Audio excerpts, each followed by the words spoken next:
from yesterday too, you gotta scan that in too. Okay. And do you have the sheets for me? From the yellow, his yellow sheets. Yes.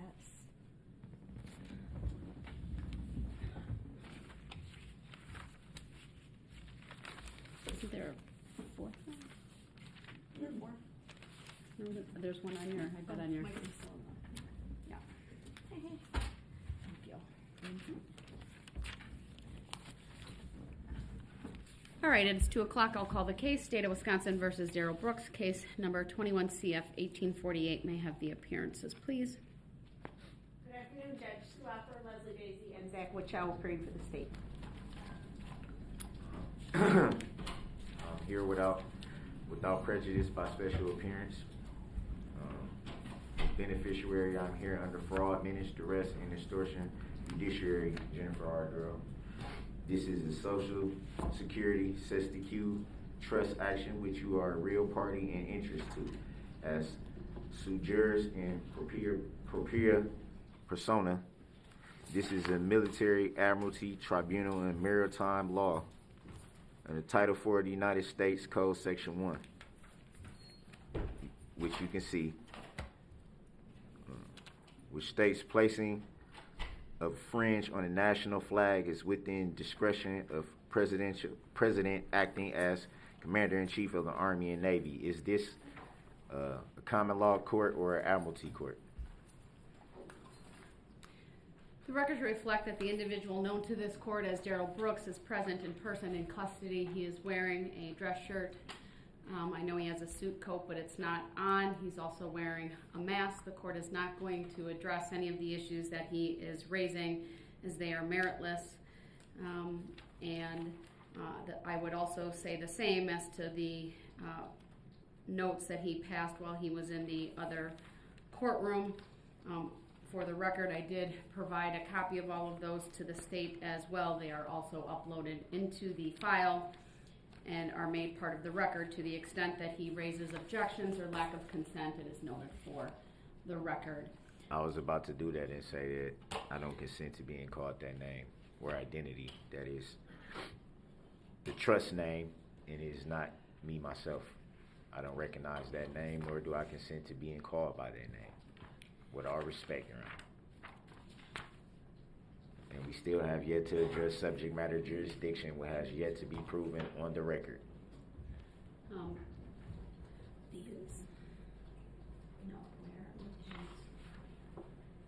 May I receive those original copies time-stamped? Okay. All right, I need to make a record of one part of a jury instruction that I do need to advise the jury. It will also be corrected in the packet.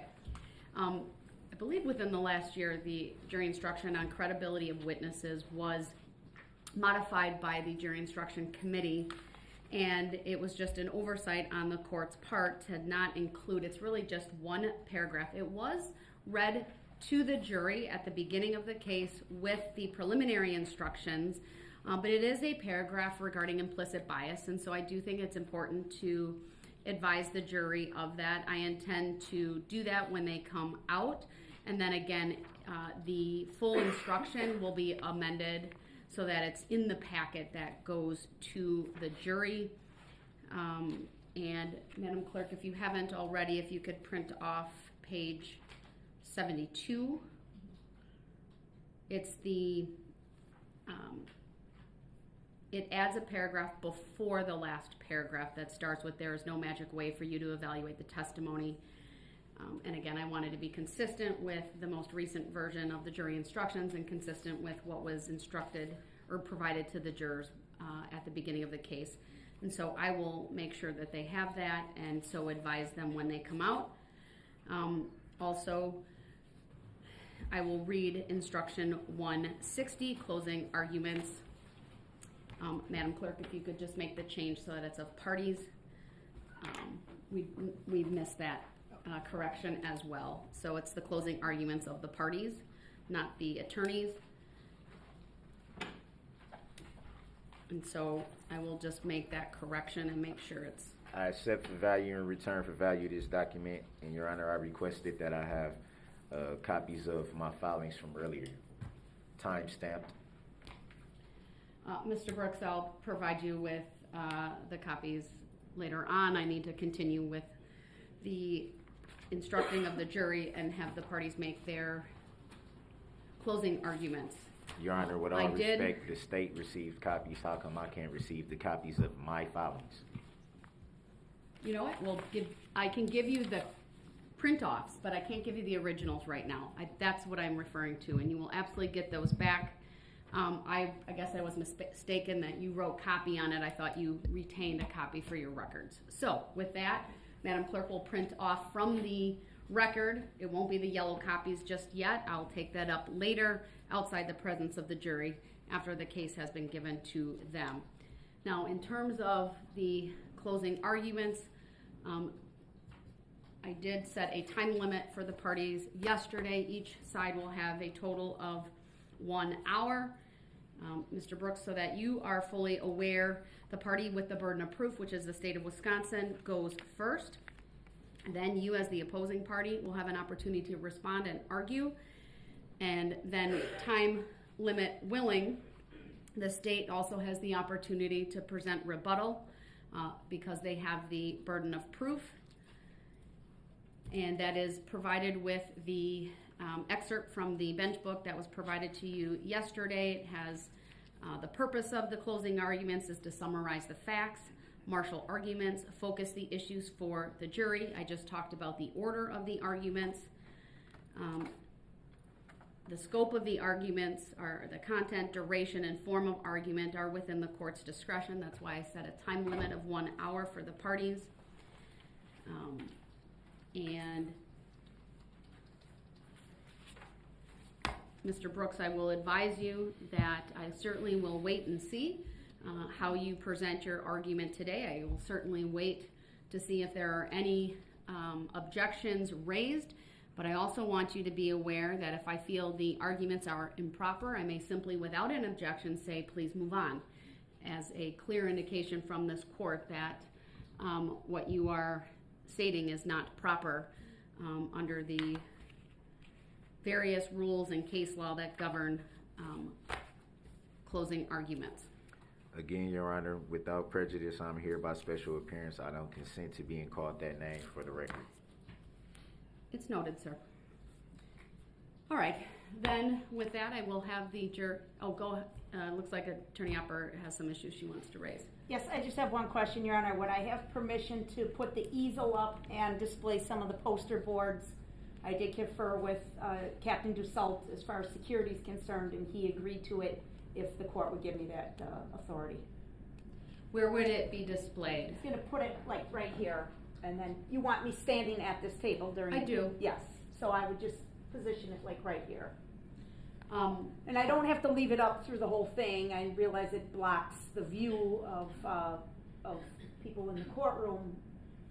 Detective Casey would be willing to assist me in removing them when I'm done with them, if that's okay with you. I trust it won't block Mr. Brooks' view of the jury, and That's as long as yeah, I was going to put it like right about here so that he could still see me and the jury. with that caveat, yes, I will allow that. All right. Objection, what is that? What is supposed to be put up?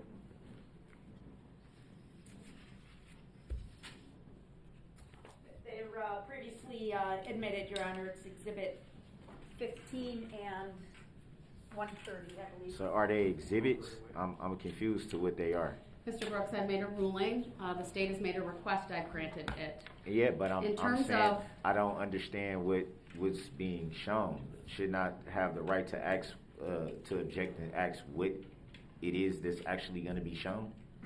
The state's put on the record what it is. They are exhibits that have previously been received by the court during the course of this trial. That is proper for a party to do that during its closing arguments. So can I put up exhibits?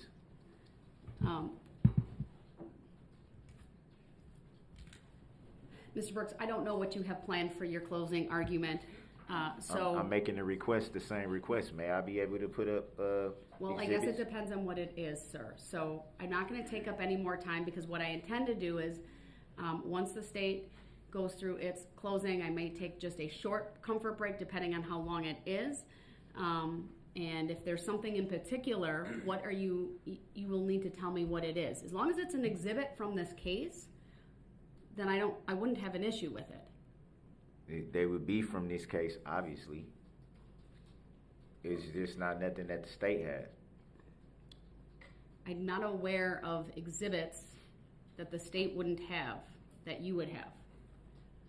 Everything that's been received, we have a list. So if it's not something that was received during this trial as an exhibit by the court, unless you tell me what it is so that I can make a ruling, I can't see how it would be relevant or appropriate for your closing argument. They're part of my filings that you filed. The filings have no relevance to the issues that are before the jury. The closing arguments are to direct the jury so that they have your arguments so that when they go back to determine the issues in this case, which are related to whether you're guilty or not guilty of the 76 charges, things like subject matter jurisdiction or like that would not be something that would be proper before this jury. Those are legal issues that the court would decide. The jury is the judge of the facts. The court is the judge of the law. That's why I have all of these jury instructions to give to the jury. I'm not referring to subject matter jurisdiction. What are you referring to then? Be very specific so I can make a finding and ruling. I was specific, my other filings that That's was not filed. specific enough, sir. What are you My referring court to? docket Which sheet, filing? let me know when you're done, Your Honor. Which filing, sir? Not generally, but specifically. Are you done?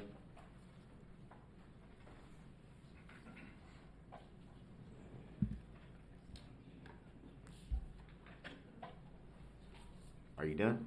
Sir, that's very rude and No, disrespectful. I didn't know if you was finna say something. I That's why I'm paused. asking, are you done? What filing Your Honor, are how you come referring every to? time I try, even when I try to err on the side of caution, you find some way to make it to be something that it's not? I didn't know if you was gonna say something else. I've asked a question, sir, so when I do that, I would hope it would convey to you I'm looking for an answer. So which filing are you referring to? All With my specific- filings, my notice of appearance, my statement of particulars, my bond, the court docket sheet, all of those filings. The request to display those to the jury is denied. It's not relevant. How's it not relevant? Not even your That's my oath of office? determination, sir, so I am going to start this. Not even your oath of office can be shown? No, that is not relevant to these proceedings, sir. It is. It's not relevant in front of the jury. Why is it not relevant? Can you Mr. Brooks, you explain are why not that's going not to be relevant? able to raise those types of issues and present a closing argument based upon my oath of office, whether I'm licensed to practice law in the state of Wisconsin. I said your oath whether of there's office. subject I didn't matter say anything. jurisdiction, whether you consent to this appearance or not. None of those things help the jury determine the issues in this case, which are related to whether you are guilty or not guilty of the 76 charges that have The been jury filed should in know this that case. they should know the truth in their duties, in their rights. They should know that at least. Mr. Brooks, I'm putting you on notice that if you continue with this insistence upon presenting information that's not properly before the jury as evidence in this case, that I will instruct you during your closing argument to move on and potentially ask the jury, have the jury leave so that I can admonish you. And if you keep insisting on that, sir, that will be in direct violation of the court's direction to So you. they can't even know that I got a shock device on my ankles? They absolutely do not need to know that. Why so it's not? not relevant to the determinations of guilt or innocence in this It's case. the truth. Mr. Brooks, your custodial status is not on trial here. I will argue that it your is. conduct from November 21st of 2021 is what That is hasn't on been trial. proven. You may not bring up the way that you've been shackled. It's not relevant, sir. It's and if the you truth. do so, you do it at your peril. But here's the There thing: is the no jury peril. is specific. It's my right, no, though. Let me go. Okay. It's my constitutional is- right.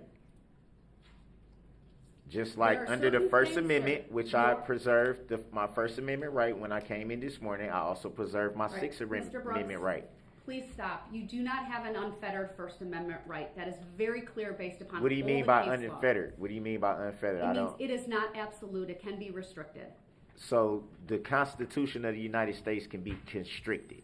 All right, Mr. Brooks, I'm putting you on notice that if you continue with your insistence on raising issues that are I'm going to merely a raise issues that the distraction, jury needs that to are- know, They're not regardless, issues. because they're under the rights of the United States Constitution, which Mr. is the Brooks, law I of the direct your land. attention to closing instruction 460, I'm which will be going read to the jury let the at some jury point. know the truth, their duty and their rights. Under the First Amendment and under the Sixth Amendment, I have the right to inform them of their rights, of the truth, and of their duties. Under the First Amendment and under the Sixth Amendment of the Constitution of these United States. You can't, no state law can override that. Mr. Any Brooks, law, do you intend any to law keep this up when the repugnant. jury comes out? Your Honor. Because I need to No, I have do the not. That's state- why I'm addressing this before I'm not- they come out. That's why I'm trying to address this before they come out, so it doesn't become an issue once they're in here. But under the First Amendment and under the Sixth Amendment of the Constitution, which are rights that I preserved the moment we stepped in here this morning when this proceedings started, I preserved those rights for the record. And now you're telling me that those rights are not, would you say unfettered or, I don't know what you say. I don't even know what that means. I don't even understand that. But any law repugnant of the United States Constitution is null and void. Mr. Brooks, I'm putting you on notice that you can also forfeit by your conduct the right to present a closing argument. In appropriate circumstances, the right to present a closing argument, no different than the right to testify, may be subject to forfeiture where your conduct is incompatible with the assertion of the right at issue. The goals that this court has attempted to follow throughout this proceeding are multifaceted and multifold. Number one, I do have an obligation and I have done my best to ensure that this is a fair trial. However, a fair trial does not mean a defendant has unfettered rights to state whatever he wants when he wants. This court, not only through the course of the trial, is deemed with the responsibility to control the presentation of evidence as to ensure fairness and reliability of the criminal trial process. It also includes ensuring that the closing arguments are relevant, are appropriate. This court must also be concerned with efficiency and effectiveness, and of course, last but not least, courtesy and decorum in this courtroom, what I would generally refer to as civility in the courtroom. You do not have unfettered First Amendment rights or an unfettered Sixth Amendment right, sir. You must conform your conduct to the rules of decorum, the rules of evidence, and the rules of procedure. While you have a right to present relevant and probative arguments to this jury, you may not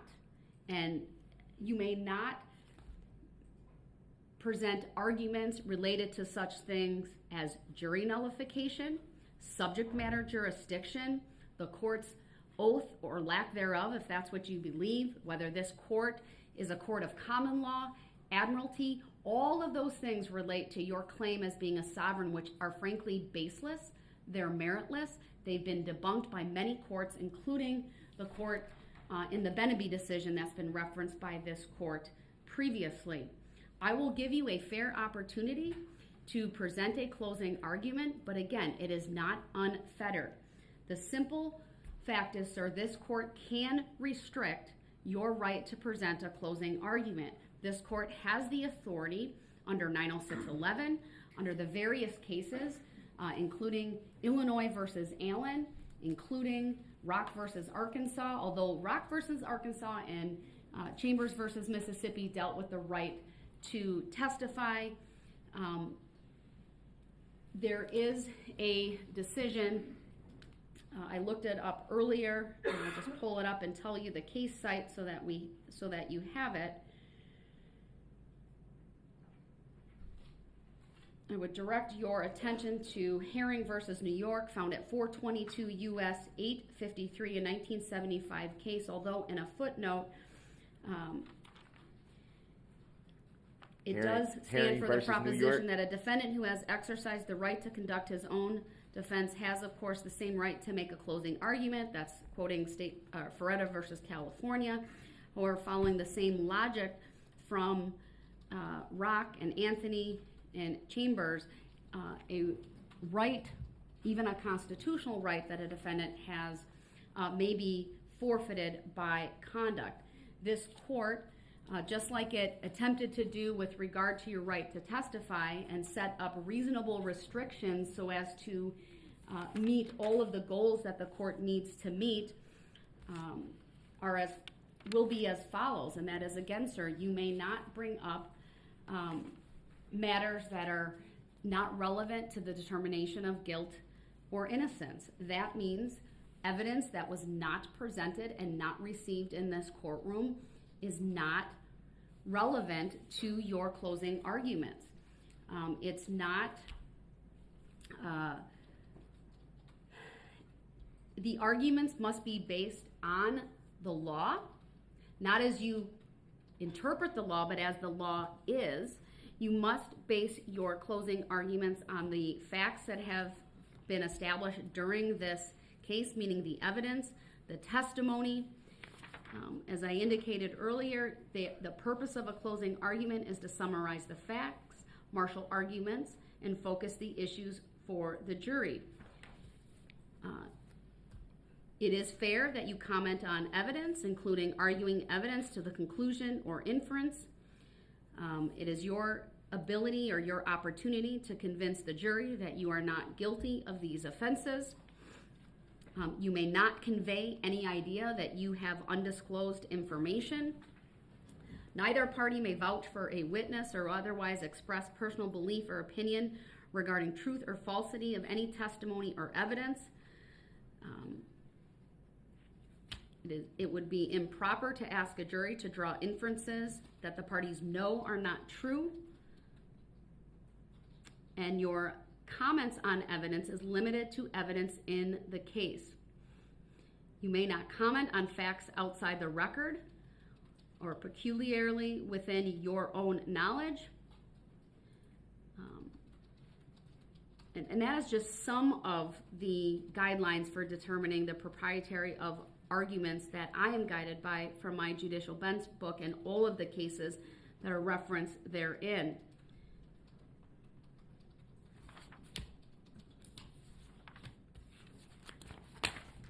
So you are put on notice, sir, that even without an objection, this court may, in an effort to preserve the dignity, the decorum, and to keep the issues properly before the jury, may advise you during your closing argument to move on. If you do not honor the court's rulings, then you will run the risk of forfeiting your right to be present and potentially forfeiting your right to further present your closing argument.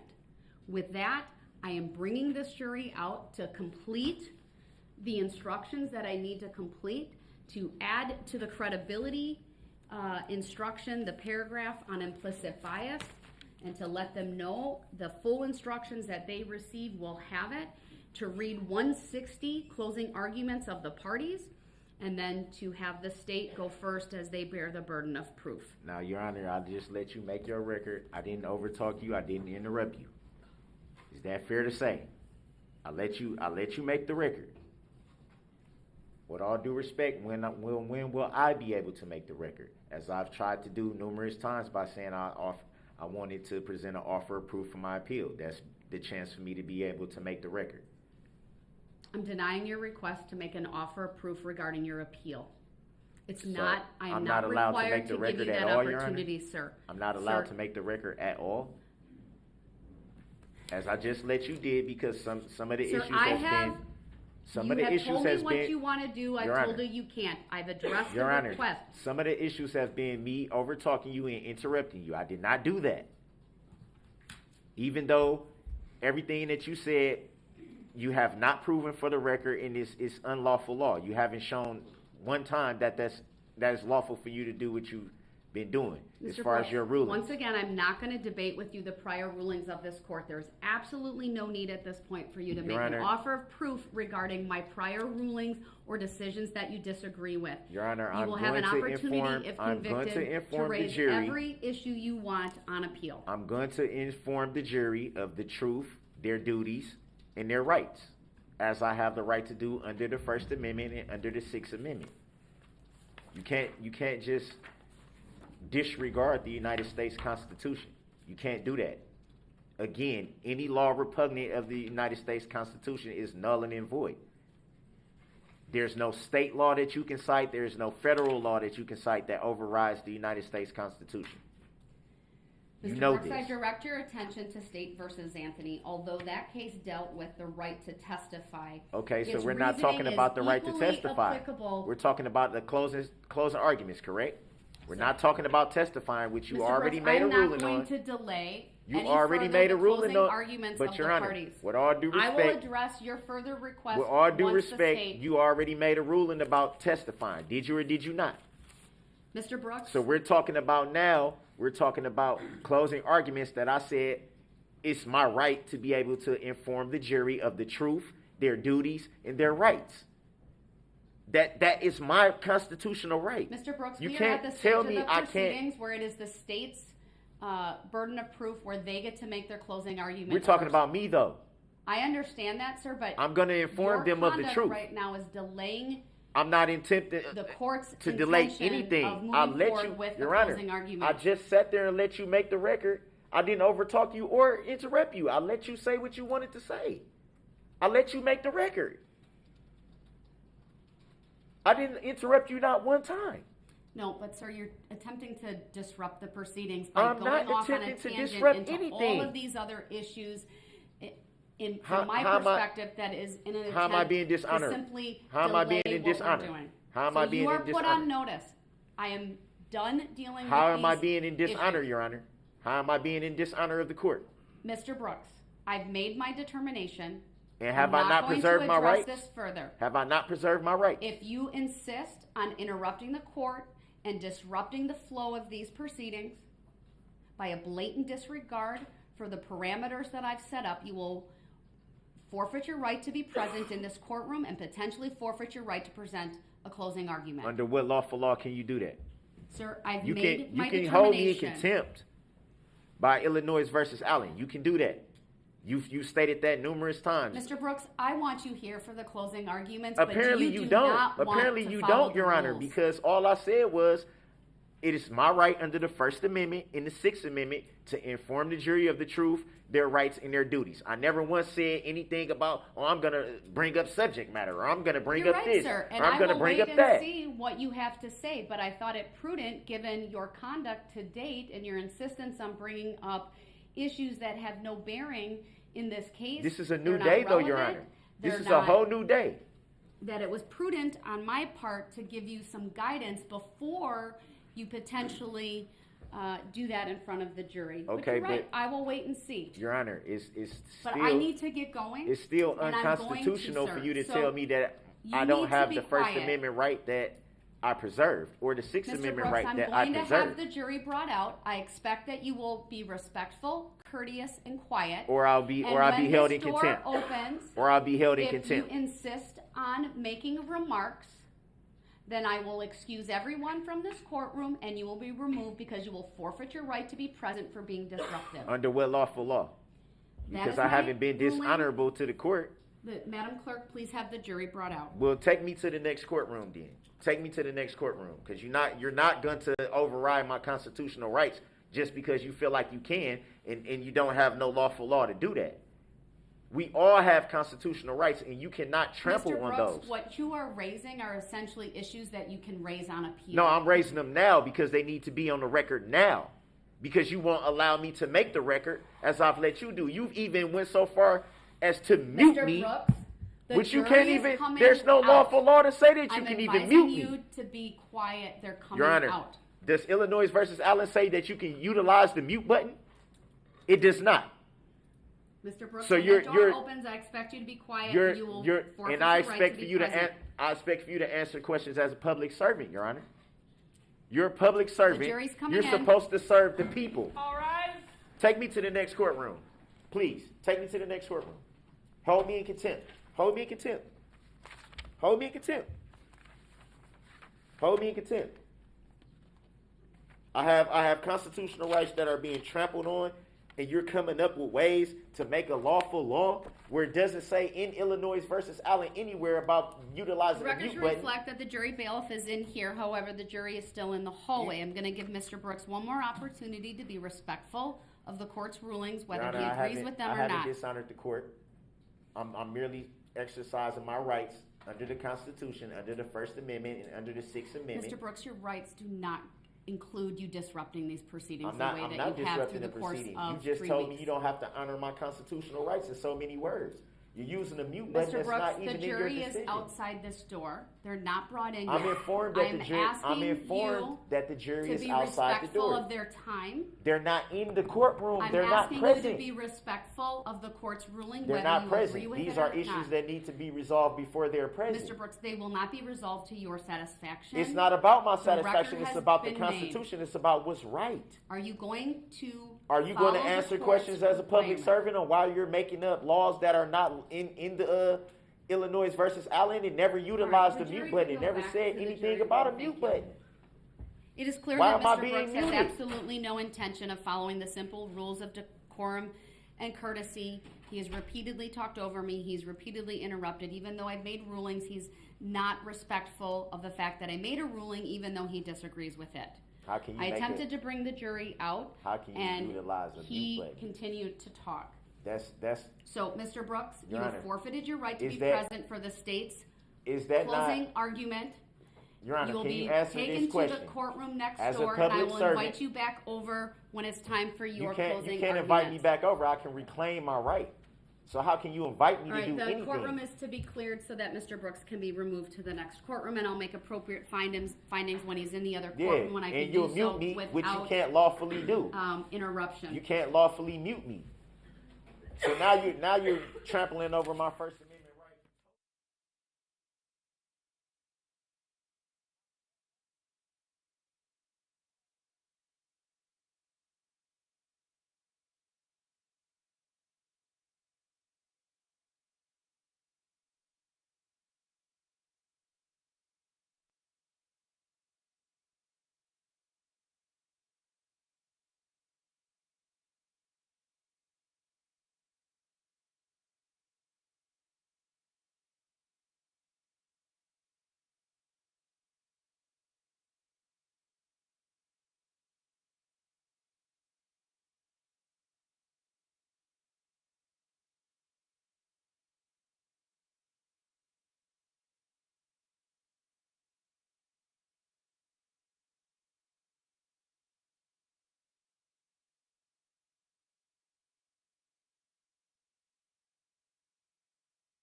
I need it quiet in the courtroom, please. We are back on the record. Appearances are as they were before, except that Mr. Brooks has been removed to the other courtroom. The court did that because we came out on the record at 2 o'clock following the lunch break. Mr. Brooks was brought to the main courtroom, and during that almost 35 minutes or so, he was insistent on raising a variety of legal issues with which this court has either previously addressed or which are meritless and do not warrant any further response. He is insistent on making a record and an offer of proof. This would not be the appropriate procedural mechanism, meaning an offer of proof at this time. We are not in the midst of a trial where the court's made an evidentiary ruling that would require the preservation of the record by making an offer of proof. This court has been attempting, frankly, all day to get through the reading of jury instructions, to get to the point where the parties make their closing arguments, and ultimately to put this case in the jury's hands. It has been challenging. It has been met by resistance from Mr. Brooks. I would once again describe it as being stubbornly defiant, although at times he may wait for me to make my ruling. He continues to not respect the fact that a ruling has been made, and he wants to argue and re-argue and re-argue points that this court has already gone over. And in an effort to simply put him on notice regarding his behavior, given the history of this case, the court was attempting to set some parameters regarding closing arguments so that they are focused, so that they are proper, and that they follow the law. That was met with a considerable amount of resistance and repeated statements by Mr. Brooks that he has First Amendment rights, Sixth Amendment rights, 14th Amendment rights. He has all of those rights. That is not in dispute, but those rights do not come in a vacuum when we are in a court proceeding and a trial such as this.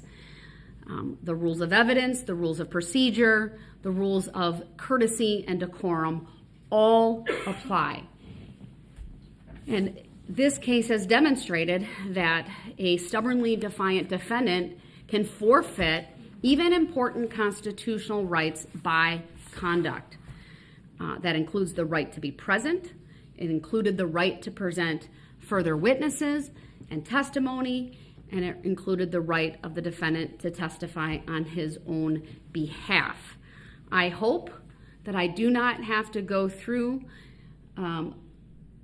a decision that forfeits his right, or that makes a finding that he's forfeited his right to make a closing argument. I will certainly wait and see how that goes. I would note he was very respectful when he did his opening statement. It was clear. He made a variety of points. He did so in a way that I would say was very conscientious of people's time. It was cogent. It was concise. It was probably about 35 minutes.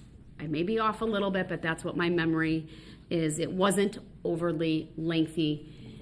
I would hope that he follows some of those same things here when he does his closing argument. But he has been removed from this courtroom because of his stubborn defiance and disrespect of this court, of courtesy and decorum. And what I truly believe is an effort on his part to continue to delay and lengthen these proceedings. I've said it before, I'll state it again. It is essential to the proper administration of criminal justice that dignity, order, and decorum be the hallmarks of all court proceedings in our country. The flagrant disregard in the courtroom of elementary standards of proper conduct should not and cannot be tolerated. And trial courts and trial judges that are confronted with disruptive, contemptuous, stubbornly defiant defendants must be given sufficient discretion to meet the circumstances of each case. No one formula for maintaining the appropriate courtroom atmosphere will be best in all situations. They noted 3 constitutionally permissible ways to handle such a stubbornly defiant defendant. But they also indicated that no one formula for maintaining the appropriate courtroom atmosphere will be best in all situations.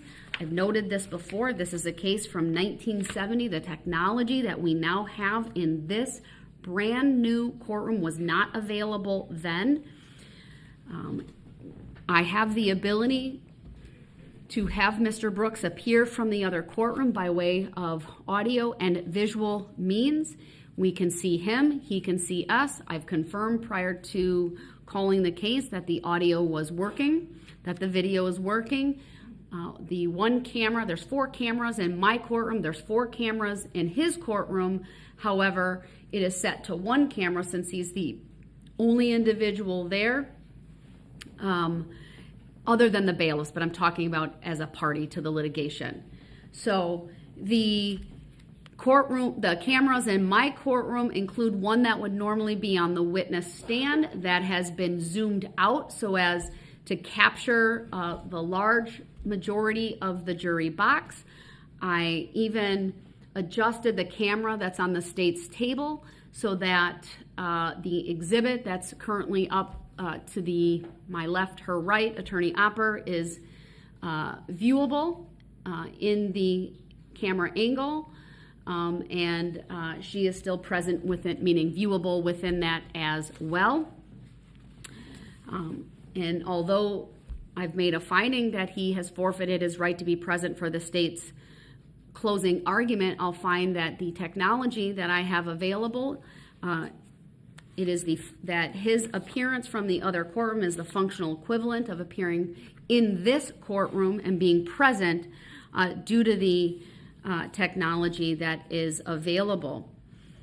I do have him on mute for the time being because I needed to make a record, and there is a very lengthy history with Mr. Brooks during this case of him talking over me and my inability to make an adequate record if I am in a constant back and forth with him and trying to talk over him. And so I, yes, made the decision to utilize the mute function on the incoming audio. I know he disagrees with my ability to do that, but I believe it is consistent with ensuring dignity, order, and decorum that when appropriate, he be muted.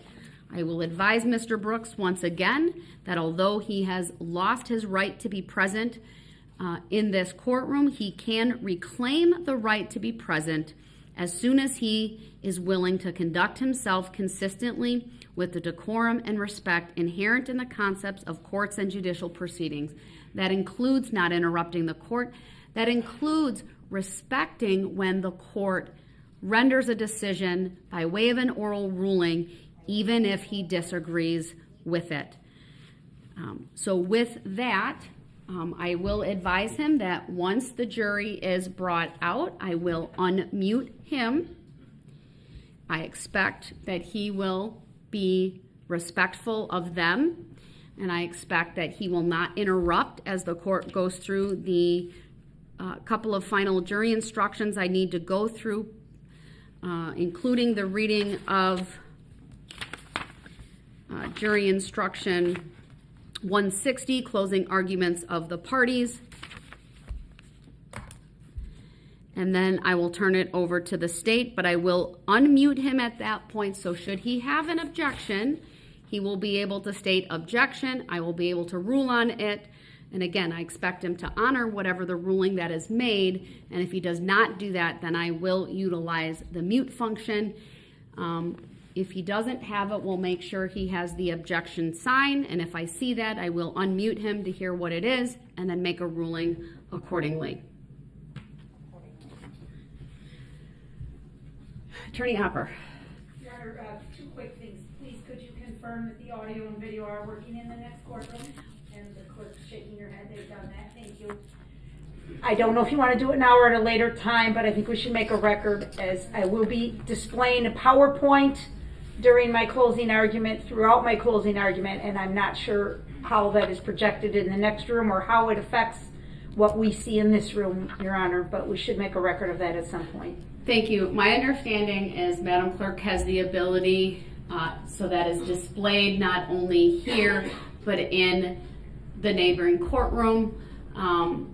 If you would be so kind as when you start displaying it, just make some type of record, excuse me, so that the bailiff who's over there, if it's not being properly viewable, if it's not viewable, that we can stop and adjust Sure. accordingly. Okay. Thank you. If you would like, before the jury comes out, we could do a test, Yes, could we please? please.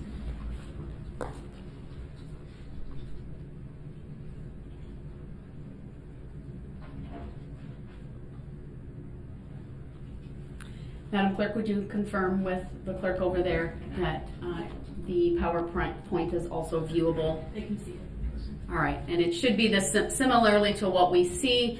So the monitors will display the camera that Mr. Brooks is appearing, that is on Mr. Brooks on the left-hand side of the TV, and then the 4 cameras for this courtroom are on the right-hand side, but it's probably maybe a quarter to a third of the screen, and then the remainder of the screen is the PowerPoint.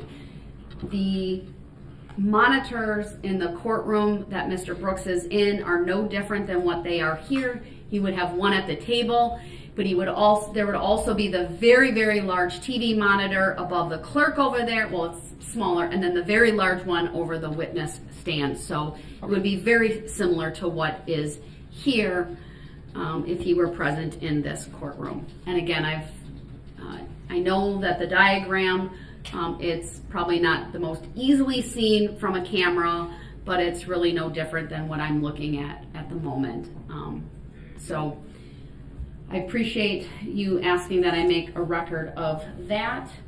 I would further make a record that there are headphones on the table where Mr. Brooks is currently standing. He has not put them on, but they are available should he want them. All right, then are you turning off all right, PowerPoint? Let us know when you need that function, and then Madam Clerk will be able to make that viewable in both courtrooms. Very good, thank you. All right, with that, the jury is to be brought out.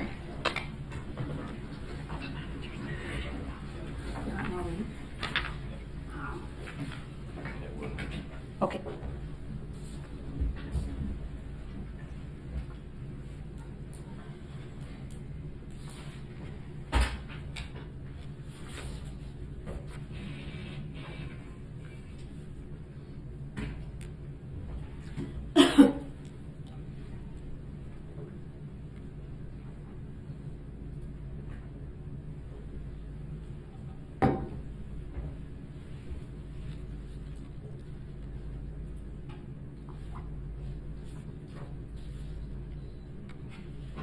All rise for the jury, please.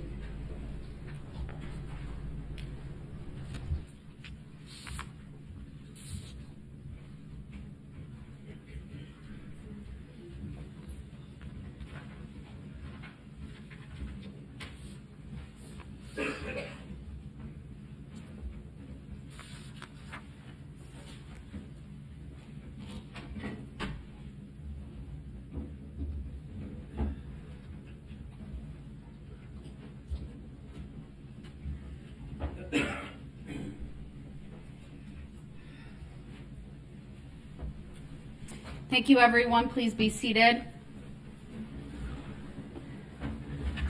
Ladies and gentlemen of the jury, when I read the jury instruction to you previously regarding credibility, I had a prior version of the jury instruction. Now, what I read to you at the very beginning of this case was the most recent. I am going to read a short paragraph, but also tell you that in the packet that will be sent with the jurors to the jury deliberation room, it will have the complete instruction, and it's instruction number 300, excuse me. And this is what I want you to know about credibility.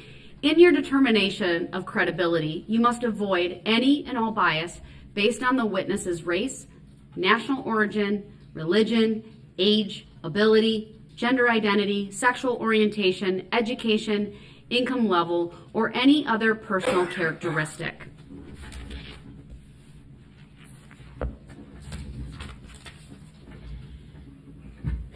Consider carefully the closing arguments of the parties, but their arguments and conclusions and opinions are not evidence. Draw your own conclusions from the evidence and decide upon your verdict according to the evidence under the instructions given you by the court. With that, I will ask Attorney Opper to start with her closing argument. Go ahead. And Madam Clerk, if you would please turn on the PowerPoint. Yes.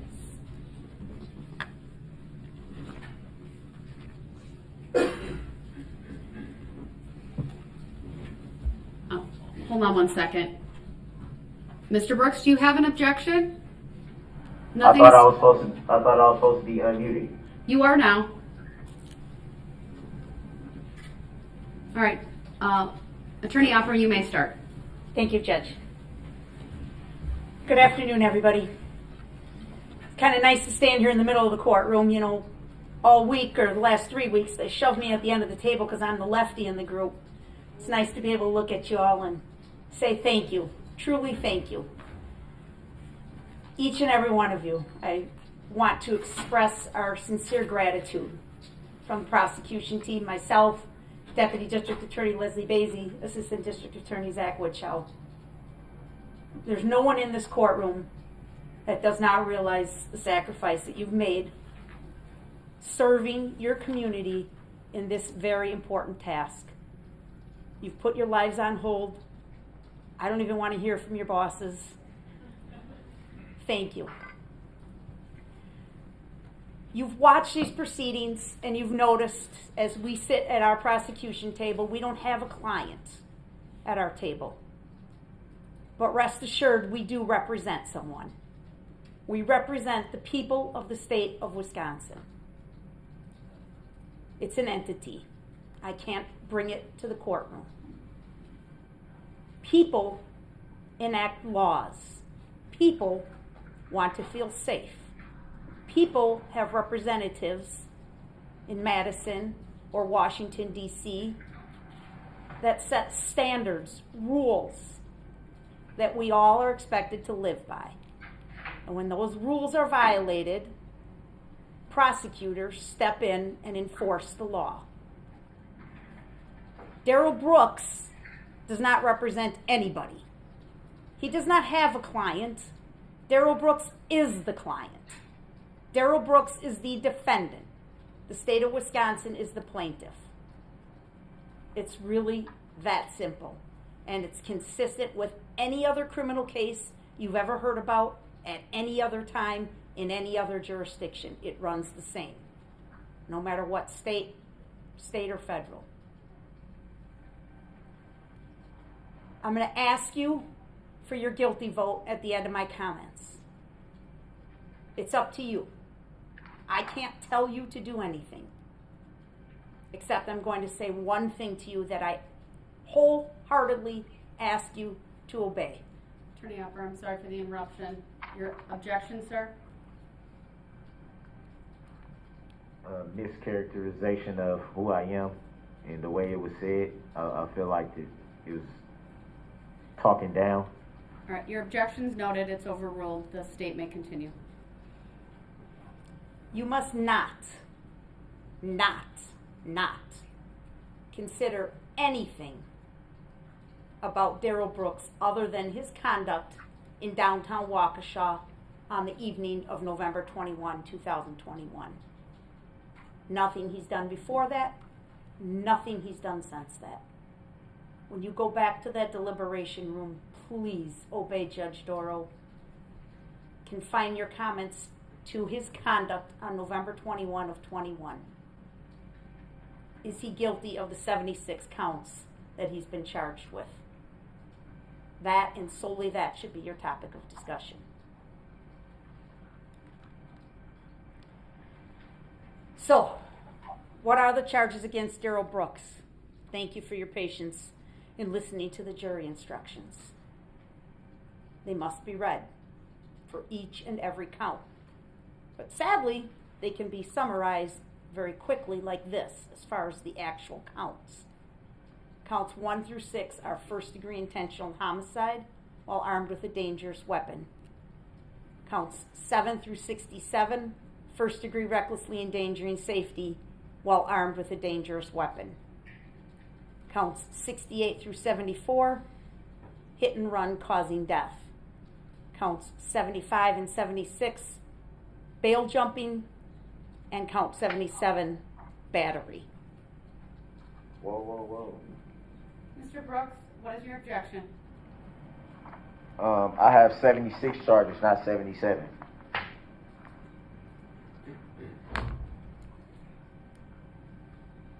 It's a mischaracterization of the charges.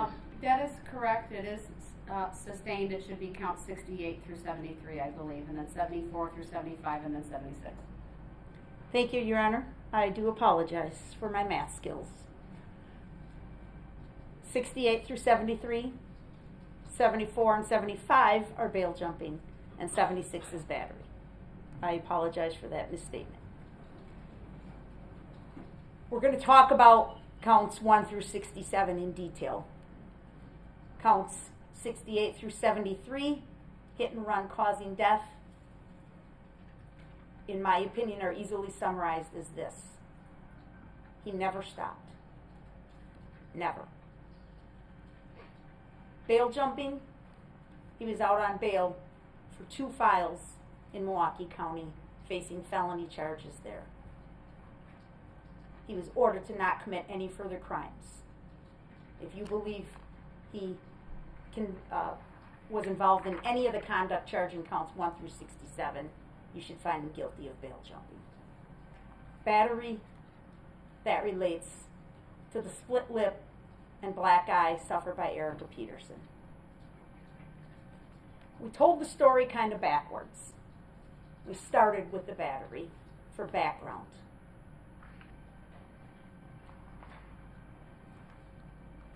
First-degree intentional homicide.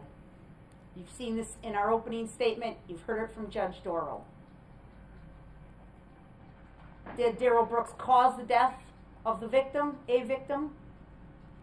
Did he act with intent to kill, meaning either the mental purpose to take the life of another or was aware that his conduct was practically certain to cause the death of another human being? Count 1, Ginny Sorensen. Count 2, Lee Owen. Count 3, Tamara Durand. Oh, I got. Count 4, Jane Kulik. Thank you.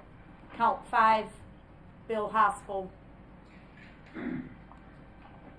Count 6, Jackson Sparks. Those are the individuals who lost their lives because of the conduct of Darrell Brooks.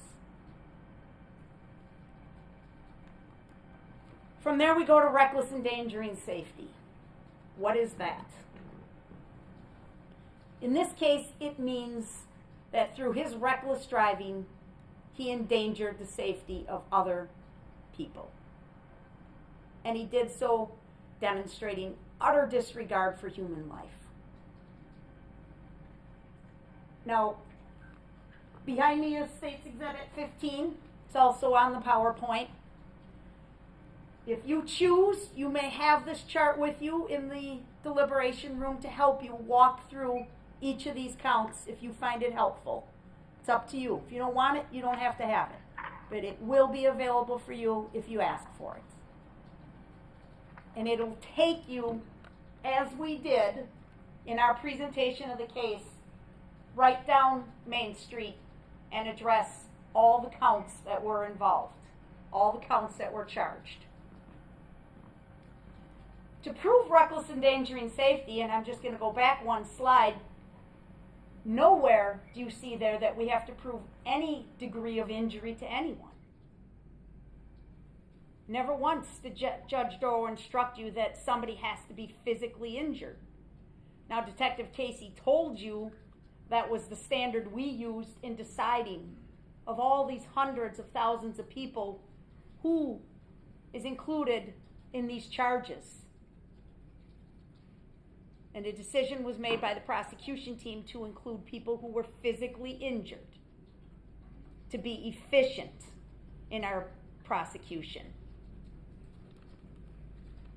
And so everybody up and down the street, I would argue, had their safety endangered that day. I didn't charge 5,000 counts. We selected 61 counts of people that we can identify by name in Exhibit 15 that were injured by the conduct of Mr. Brooks. Those are the people in green. People in red are the fatalities. And we presented this case to you in much the same fashion that is presented here on Exhibit 15 as to how the injuries occurred going down that street. So we are absolutely held to our burden of proof and the elements for each offense that Judge Doro instructed you on, but we are not required to prove any injury to anybody. The question is, was their safety endangered by his reckless conduct, his reckless driving?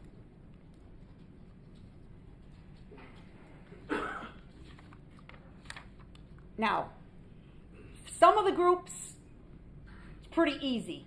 They walked in a formation, and you can get a photograph or a diagram, and you can kind of see pretty easily who was located where, right?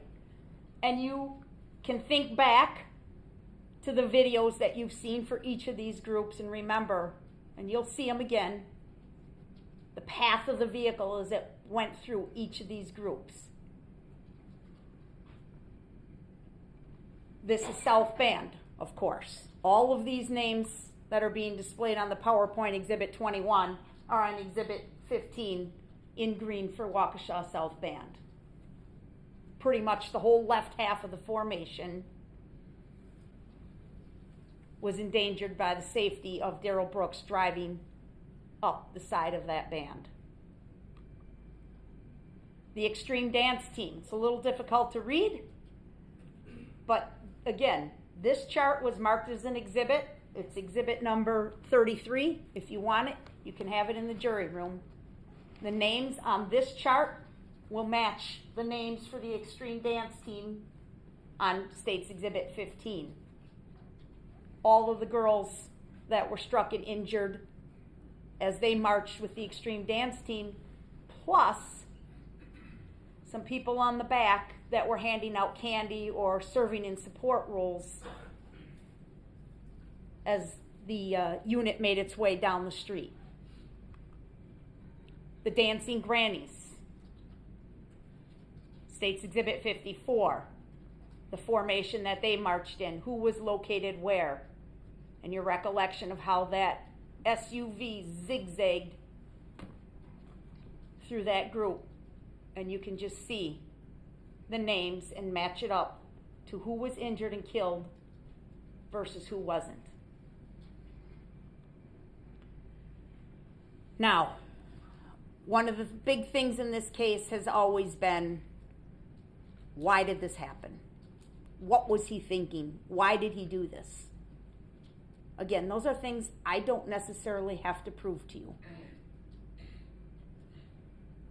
His intent, I do have to prove, and I submit without any doubt there's overwhelming evidence that this was an intentional act by Darrell Brooks and an act of utter disregard for human life.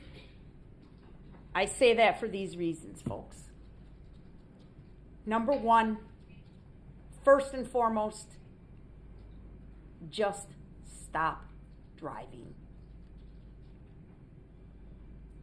That's it. It's really that simple. Not one person had to be hurt that day if he would have just stopped driving. Excuse me, Attorney Alford, your objection, sir? You specifically, I'm sorry, can I be heard? Your objection, sir?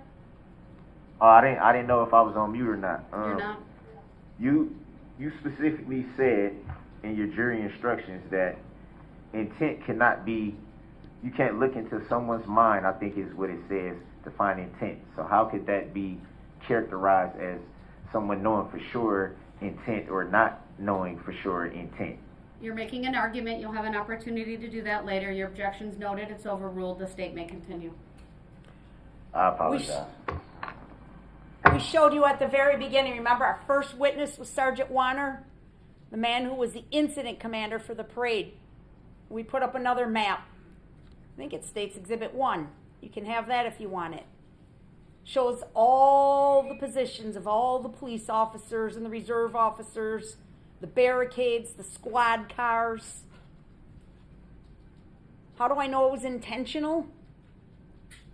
Because even Daryl Brooks told Detective Carpenter, I could tell something was going on downtown. No reasonable person would drive upon this area, see the squads with their red and blues on, see the officers in the street with their bright yellow vests, see all the people milling around, see the floats lining up and the participants getting ready, and not know to drive safely, slowly, and obey officers. The barricades help us prove it was intentional. The police presence help us prove it's intentional. The parade participants help us prove it's intentional. And the parade spectators help us prove it's intentional. Excuse me, Attorney Alper, your objection, sir? Speculation as to what the alleged defendant said he saw. It Sir, was never. Your objection's noted. It's overruled. This is closing arguments, not the evidentiary phase. Go ahead, So Attorney how Alper. how can speculation be made to what was saw? If Your that was never objection's testified noted. to? It's overruled. Continue, Attorney Alper. Honking the horn. Quite interesting that Mr. Brooks asked so many witnesses if they heard the horn honking. Some of them said they did at the beginning of the parade. Yeah, I heard a horn honk. Most of them said they didn't. The horn honking cuts both ways, folks. If he's honking his horn, that means he can see something's in front of him. That means he knows there's an object in the road. You can rely on your common experience in your affairs of everyday life.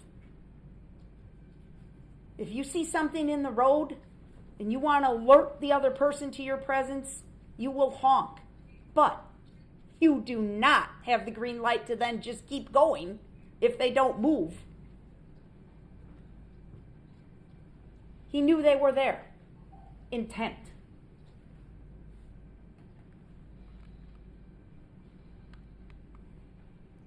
I've skipped one. I'm sorry. Going back to my street number 15, I failed to include the Catholic community. That's just one of the photographs showing the people that will match up to Exhibit 15 from the Catholic community of Waukesha. There's a lot of photographs identifying the people that were marching with that group.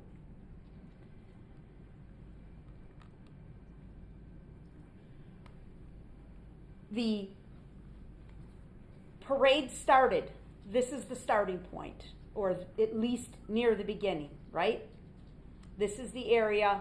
We showed some videos of the groups passing by in this area.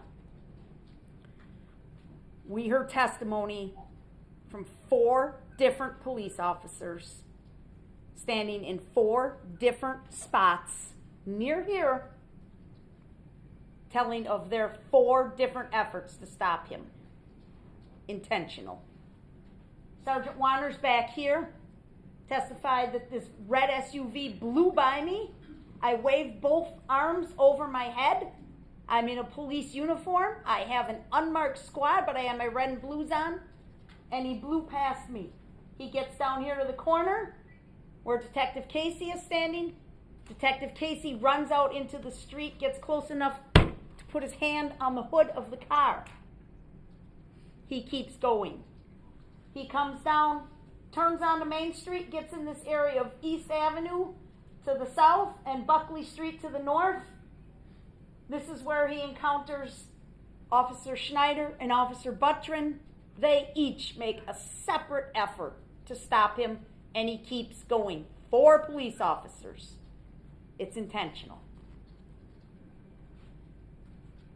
He had plenty of opportunity to just stop. Anywhere along the way, one of the officers testified to it. I think it was Officer Schneider. If this was an accident and he mistakenly wandered onto the parade route after passing all this, and he mistakenly wandered onto the parade route, at any point, all he had to do was stop. They could have paused the parade. They could have moved the barricades and escorted him out. He didn't. It was intentional. He went on for 4 blocks. 4 blocks. It was intentional. He reached speeds of approximately 30 miles an hour. That's intentional. He plowed through 68 different people. 68. How can you hit 1 and keep going? How can you hit 2 and keep going? How can you hit 3 and keep going? Didn't faze him a bit. He kept going until he got to the end, and there was no more bodies to hit. It's intentional. Sir? Mischaracterization of the evidence. Noted, overruled. His conduct when he left the parade route, we'll get into this. His flight, his hiding, his panic, his desperation to run. Get the hell out of town as fast as he could before the cops came. That shows his intent. His interview with Detective Carpenter, we spent several hours playing you snippets of that interview. How telling was that? Never once did he say any of these things. Never once did he say, like he told you in his opening statement, it wasn't an accident. It wasn't intentional. Never said that to Detective Carpenter. No, he came up with some convoluted story about, I got a ride out here from a buddy in a tan Kia, and then I left to go meet Erica, and we got into a fight, and then I went back, and the other guy got into a fight, and he was leaving, so I took off on foot. Absolutely nonsensical story. Does not match up with the known evidence in this case. Overruled. He never I stopped. didn't even state the objection. This is closing argument. She may continue. I'm going to play this slide, which is a snippet from State's Exhibit number 53. Go ahead and play with sound, please.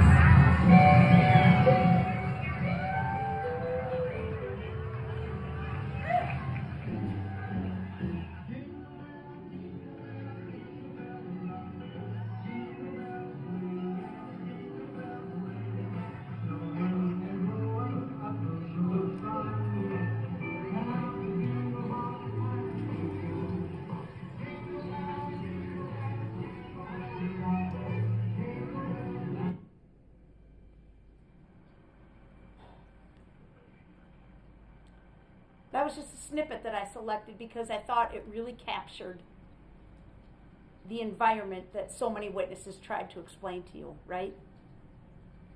It's a Christmas parade. People are there with their families, their little kids, their grandkids, their neighbors, their friends, strangers, standing next to strangers. That's what's going on Main Street. While that's going on Main Street, this is going on. Remember this? This is the gas station on the corner of Barstow and North Street. While the units are marching down Main Street, entertaining the crowd, Darrell Brooks is driving recklessly. He's enraged, and he's arguing with Erica Patterson. Why is this important? This is important because before he even gets to the parade route, this is how he's driving. He drives the wrong way down North Street and then acts like it's everybody else's fault in the world. Your objection is noted. It's overruled. You may continue, Attorney Opper. When he finally pulls into the gas station, he rolls down his window and yells at the driver who's properly stopped at the stoplight that it's somehow that guy's fault that Darrell Brooks is trying to drive the wrong way down North Street. And from there, the rage continues. We get to this point, State's Exhibit number 3. Please play.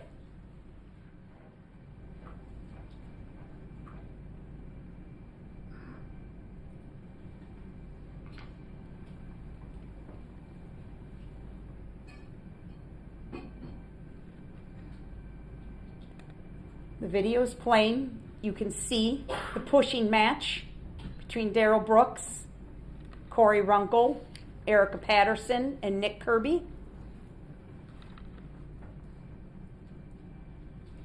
Watch this. He turns to get in the car, flips up his hood, and goes and gets in the passenger seat. I'm sorry, driver's seat. How long we gonna mischaracterize testimony? Sir's argument, I've heard nothing improper. Your objection's noted. It's overruled. You may continue, Attorney Opper. Thank you. They need to know they can nullify. That's it. He drives off onto the parade route. From this moment, right here on Exhibit 15, you're watching it. He's enraged. He's angry. Flips up that hood, and he zooms past Sergeant Warner, past Officer Casey, onto the parade route. Now, there's no doubt, for the first 2 blocks, he does not strike anyone. And as we've discussed, some even said he was driving at a reasonable speed initially. By the time he gets past Officer Buttrin and Officer Schneider in this area here of East Avenue, past East Avenue, and clearly once he gets past Barstow, that's where it starts, right? That's where it starts. Nicole White, our first victim, walking with Remax and the hot air balloon. Knocks her over, keeps going, runs up and over the backs of Waukesha South Band, hits the green children spectating on the sidewalk, keeps going, runs over Kelly Grabo and her daughter Adelia walking with Burris Logistics, keeps going, plows through the entire Extreme Dance team just before the 5 points, keeps going, hits Deborah Ramirez and her son Isaac spectating on the south side of the street, keeps going, clears the 5 points area, hits Jane Kulik square on, causing her to go up on the hood of the car, and then fall off and drives over her body. He doesn't stop. He keeps going. Runs through the kids over by the Steaming Cup. We heard the parents testify about little Brinley and Kelsey and Owen that were standing there outside the Steaming Cup. They were struck by the red SUV driven by Darrell Brooks. Keeps going. Plows through the grannies in that zigzag fashion, striking most of them, injuring them, killing them, keeps going, gets down here to the end, and goes through the Catholic community. The witness, remember Holly Berg, she testified about that mobile gas station incident. She said she was standing down here in this area. She said, I saw 15 to 20 people fly in the air.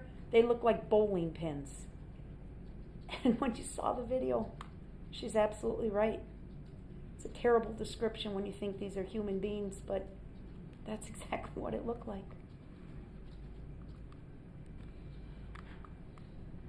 When does the intent exist? Doesn't have to be even for a second. I'm not telling you who set out that morning to cause this carnage.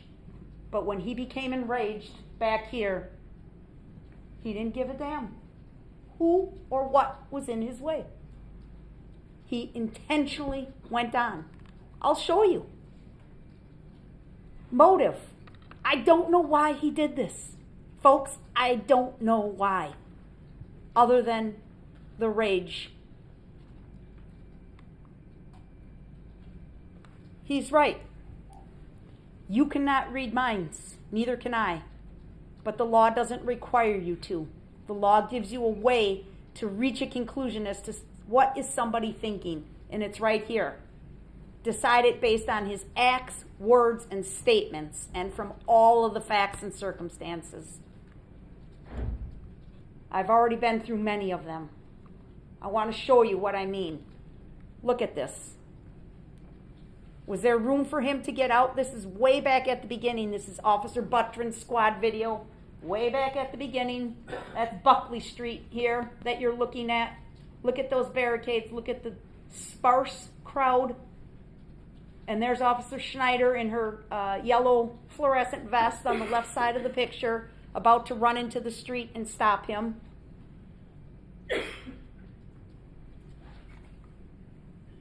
Intent. I'm going to play this video for you because, folks, for me, this is where it becomes crystal clear. You watch this video, the first thing you're going to see, if you direct your attention to the left side of the screen, is you're going to see him hit Nicole White. Knock her to the ground and keep going. Now, if that was the end of the story, you may sit here and say, Madam DA, I don't know how you conclude intent from that. Maybe it was an accident. Maybe he didn't mean to do it. But watch what happens in this video after he knocks Nicole White down and tell me this does not prove intent. Please play.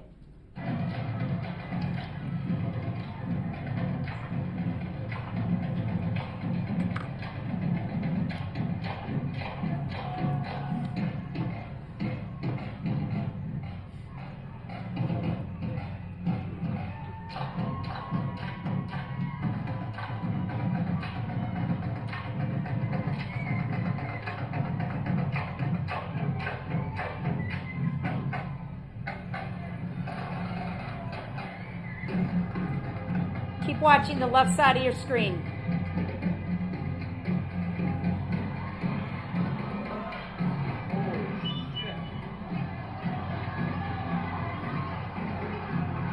Oh my God. Oh my fucking God.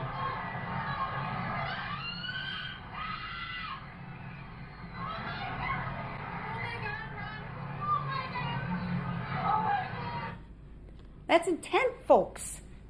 No reasonable person is going to come across a group of teenagers playing band instruments, drive over them, and keep going. That's a still shot of the same thing. That's intent. I'm sorry to interrupt. Your objection, sir? How can you tell the jury what they supposed to think?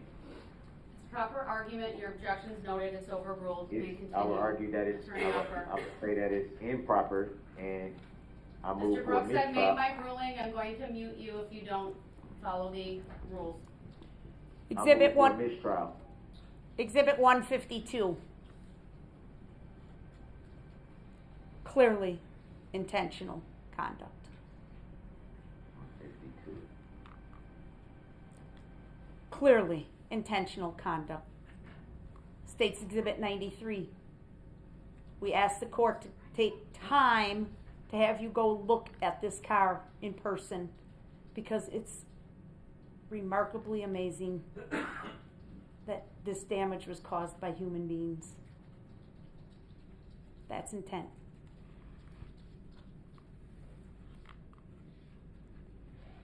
This is an excerpt from States Exhibit 154. maybe a little hard to see. A lot of that laying in the front part of this photo are shoes. Remember what Dr. Vidritsky said about the shoes and the feet, the scuff marks on the toes and the ankles? Look at all the shoes laying in the street. This is the area at the end when he ran through the Catholic community. All the shoes laying there because of the velocity. Remember, the medical examiner talked about the velocity. It's not just the speed, it's the velocity. The power that these people were knocked right out of their shoes. That's intent. The flight, the hiding, changing his appearance. He had to go through some effort, right? Crawled up in this playhouse, ditched his sweatshirt and his sandal. The other sandal seems pretty reasonable. He dropped it when he was jumping over a fence. Changed his appearance. Please play.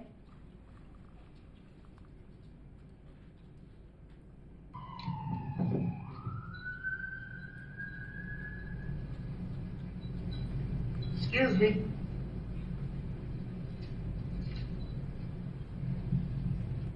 Intent. What's he running from? What's he running from if he's just a lost guy with no ride back to Milwaukee? What's he running from as there's cops, sirens wailing in the background?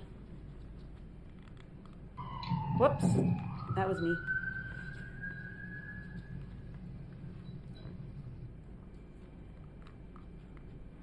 So, State's Exhibit number 130. Put that up here quickly. Take this one. Thank you. I'm not going to go through this whole thing, folks. Suffice it to say, after Officer Skolton tried to stop the threat at that intersection at the top, Wisconsin Avenue, and he blew through the barricades there, and drove south on West Avenue over to Prospect Court, cutting through the yards and ditching the vehicle on Maple.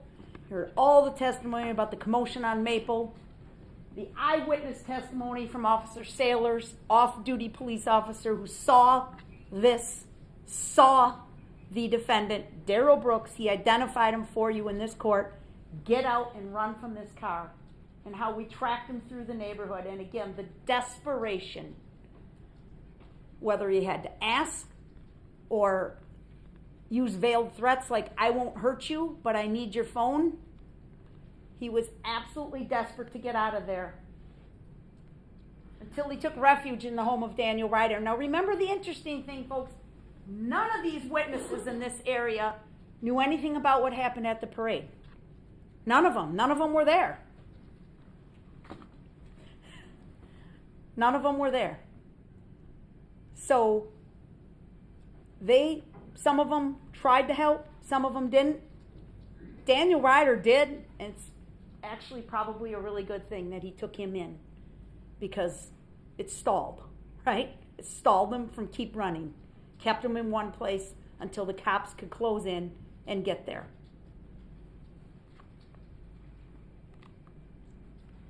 Now, Mr. Brooks repeatedly asked witnesses who had just watched their loved ones get struck by this SUV if they happen to catch a license plate.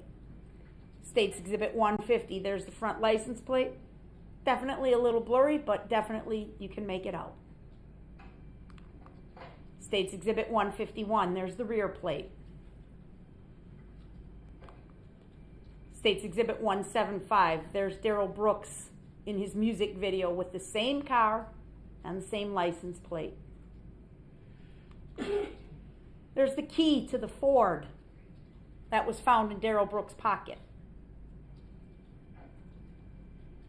There's no doubt Darrell Brooks is the person responsible for this. Because this man in this picture is the same as this man in this picture wearing this sweatshirt.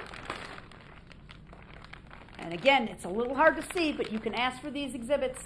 in the jury room if you want. The photograph, you can see this design on the front of the sweatshirt if you look close enough. This is a sweatshirt from the playset that has Darrell Brooks' DNA on it, according to the crime lab. That's him right there. That's Darrell Brooks driving off into the parade. That's Darrell Brooks driving in the parade. That's Darrell Brooks driving in the parade. That is also Darrell Brooks driving in the parade. And so is that. And he kept asking people about the tints on the window. Well, guess what, folks? You don't need to see the tints on the window when the windows are rolled down. And there's clearly one person in that vehicle in every one of these photos. And it's that man. And it's that man. And it's that man. Darrell Edward Brooks Jr., date of birth 2/21/1982, on his identification card issued by the state of Wisconsin. In all capital letters, Darrell Edward Brooks Jr. This was in his pocket when they arrested him. So this entire shenanigans that he's presented to you through his questioning of witnesses about, I'm not Darrell Brooks and that's my name and I don't know who that is and I don't consent to being called that name, it's just nothing but a distraction. It's Darrell Brooks. It's the man who drove through the Waukesha Christmas parade and killed people, injured people, endangered the safety of people. I'm sorry, your objection, sir? Your Honor, with all due respect, I would appreciate the quote unquote language what does she mean by shenanigans and this and that and the third? Sir, your objection's noted. It's overruled. The state may continue. Well, can she tone that back? Because if that was me, if I would have said Mr. something Brooks, like your that, it would have been a objection problem. is noted. It's overruled. These are closing arguments. There's nothing improper. It's noted. It's overruled. She may continue. I just wanted to be fair. You'll have an Your Honor, that's it. opportunity to respond, sir. Please let her finish. So I can rebuttal? Go ahead, Attorney Opper. Thank you. I'm going to conclude my comments with this, folks. I'm going to show you the video, a stitched together video of all the carnage caused by Darrell Brooks, and I apologize. Stitched together. This is important that you know what he did. It's important that you think about the women like Nicole White and Kelly Grabo and her daughter and Jane Kulik, who were just there with friends and co-workers supporting a local business. The teenagers marching in the band, representing, wearing their school colors. It's important. The boys and girls with the Blazers baseball team and their coaches doing nothing more than handing out baseball cards. The young girls in the extreme dance team. Can you imagine how many hours they spent practicing that routine? He drove right through them without a care in the world. The grannies dancing their way down the street, perfect step, every one of them. Catholic community there, as Father Matt said, spreading the light of Christ in the weeks before Christmas. He snuffed it out. It's time for Darrell Brooks to stop running. It's time for him to stop lying. It's time for him to be held accountable for his actions. Darrell Brooks cowardly rammed his way through this parade, violently killing and injuring so many people. I'm going to stop talking and play this video, but please, I ask you to add up the evidence, use the map, 15. You can check off the names. We've covered them all. Walk down that street like we did with you. Return guilty verdicts on all counts. Please. please. Screen back up. No, I need one more. Yes, please.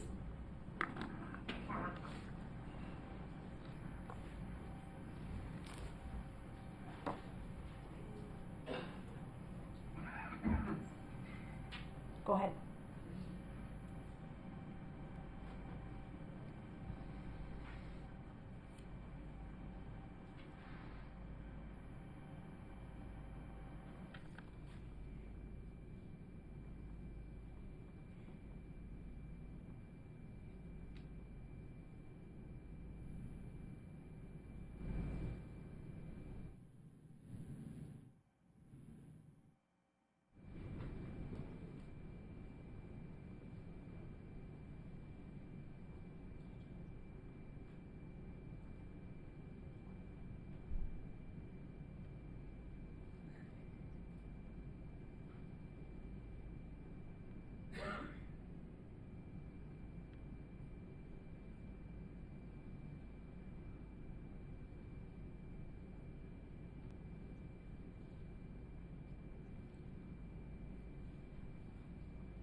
Thank you. Before we continue with Mr. Brooks's closing arguments, I'm going to take a short break. All rise for the jury, please.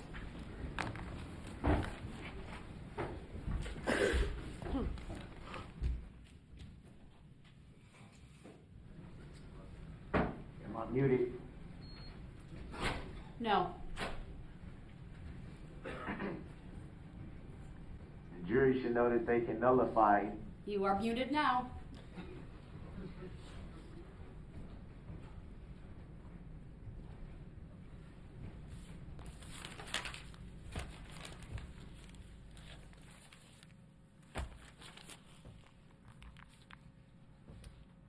Thank you. We'll be in recess for about 10 minutes.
The record should reflect that Mr. Brooks is now present in the main courtroom. Prior to reopening following the break, I did invite him back into the courtroom, and he is here. I trust you are ready with your closing argument, sir. I'm ready to address subject matter jurisdiction as well, too. That request is denied. Just for the record, I was addressing it for both courtrooms here in courtroom number, I think it's 20. Mr. Brooks, I'm going to bring the jury out. Are you prepared to present your closing argument? I would like for you to prove subject matter jurisdiction on the record, Your Honor. I'm not addressing that any further than I've addressed already, sir. There's a written decision. I remind you of that. In that written decision, did I receive, well, actually, I didn't receive anything. Was there copies made? Mr. Brooks, I'm going to ask you one more time. Are you prepared with your closing argument? I'm going to have the jury brought out. There's no other legal arguments I need to address from you at this time. I'm informed of what you're saying. I was merely asking, was there copies made of your, you said written decision? Sir, my written decision has been filed into the record. That is done electronically. You were provided with a written copy previously. Are you asking for another copy of that, sir? Yeah, because I don't have it. As a courtesy, I'll have my clerk print off a copy and provide that to you. Is it proven subject matter jurisdiction? Your objection to the lack of jurisdiction has been noted repeatedly on the record. It is a meritless argument. I've indicated that in my written decision as to why there is subject matter jurisdiction, and I will continue forward with the final stages of this trial, which I hope include your closing argument and then the final instructions to the jury. I would hope it proves subject matter jurisdiction on the record too. All right, I will instruct the jury to come out. For the record, the written decision is once again being provided to the I defendant. accept for value and return for value this document, as it is not based in lawful law, and it does not prove subject matter jurisdiction whatsoever. Refers to some complaint that was filed in the name of a trust, not my name. Were you aware of that, Your Honor? Mr. Brooks, the jury has been asked to be brought out. I mean, I've requested that they be brought out. They're on their way. Were you aware of that? Please be prepared with your closing argument. Were you aware of that, Your Honor? Or is that a tacit agreement that you don't have to answer any questions as a public servant? All rise. So that is a tacit agreement.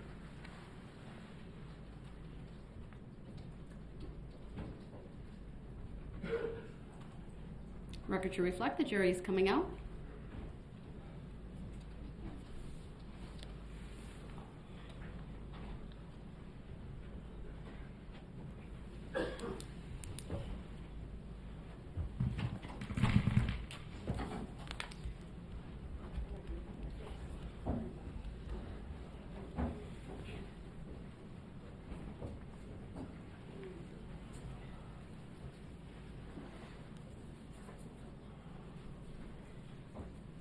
Thank you, everyone. Please be seated.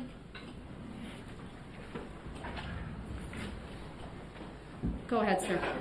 You may begin your closing argument. I'm not ready to begin closing arguments. So this is your opportunity to provide your closing argument to the jury. Please start. I've started the timer of 1 hour.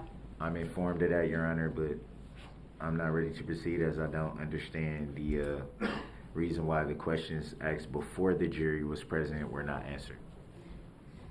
There are issues that needed to be addressed outside of the jury, as you always say, which I don't understand why. The jury deserves to Mr. Brooks, this is your opportunity to present your closing argument to the jury. Please do so. I'm informed of that, but the jury needs to understand the truth, their rights, and their duties, as they have not been informed of their truth, their rights, and their duties. Mr. Brooks, the court has begun the instruction process. I read 73 pages this morning, and into the early afternoon I have another 30-plus pages to read. Did you They inform will the be jury? informed of the law. Did you inform them that they can Mr. nullify Brooks? the law? Mr. Brooks, you do not have that right to request that. And Were I'm they advising informed? you, one more time, this is your opportunity to provide your closing argument. Please begin. I intend to when ready. I just want to know if the jury was informed that they can nullify the law. Mr. they Brooks, are- you that have they no have right the to power. make that argument to the jury. It's true. They have the power. All right, I'm going to excuse the jury. They should know that they have the power. Please rise for the jury.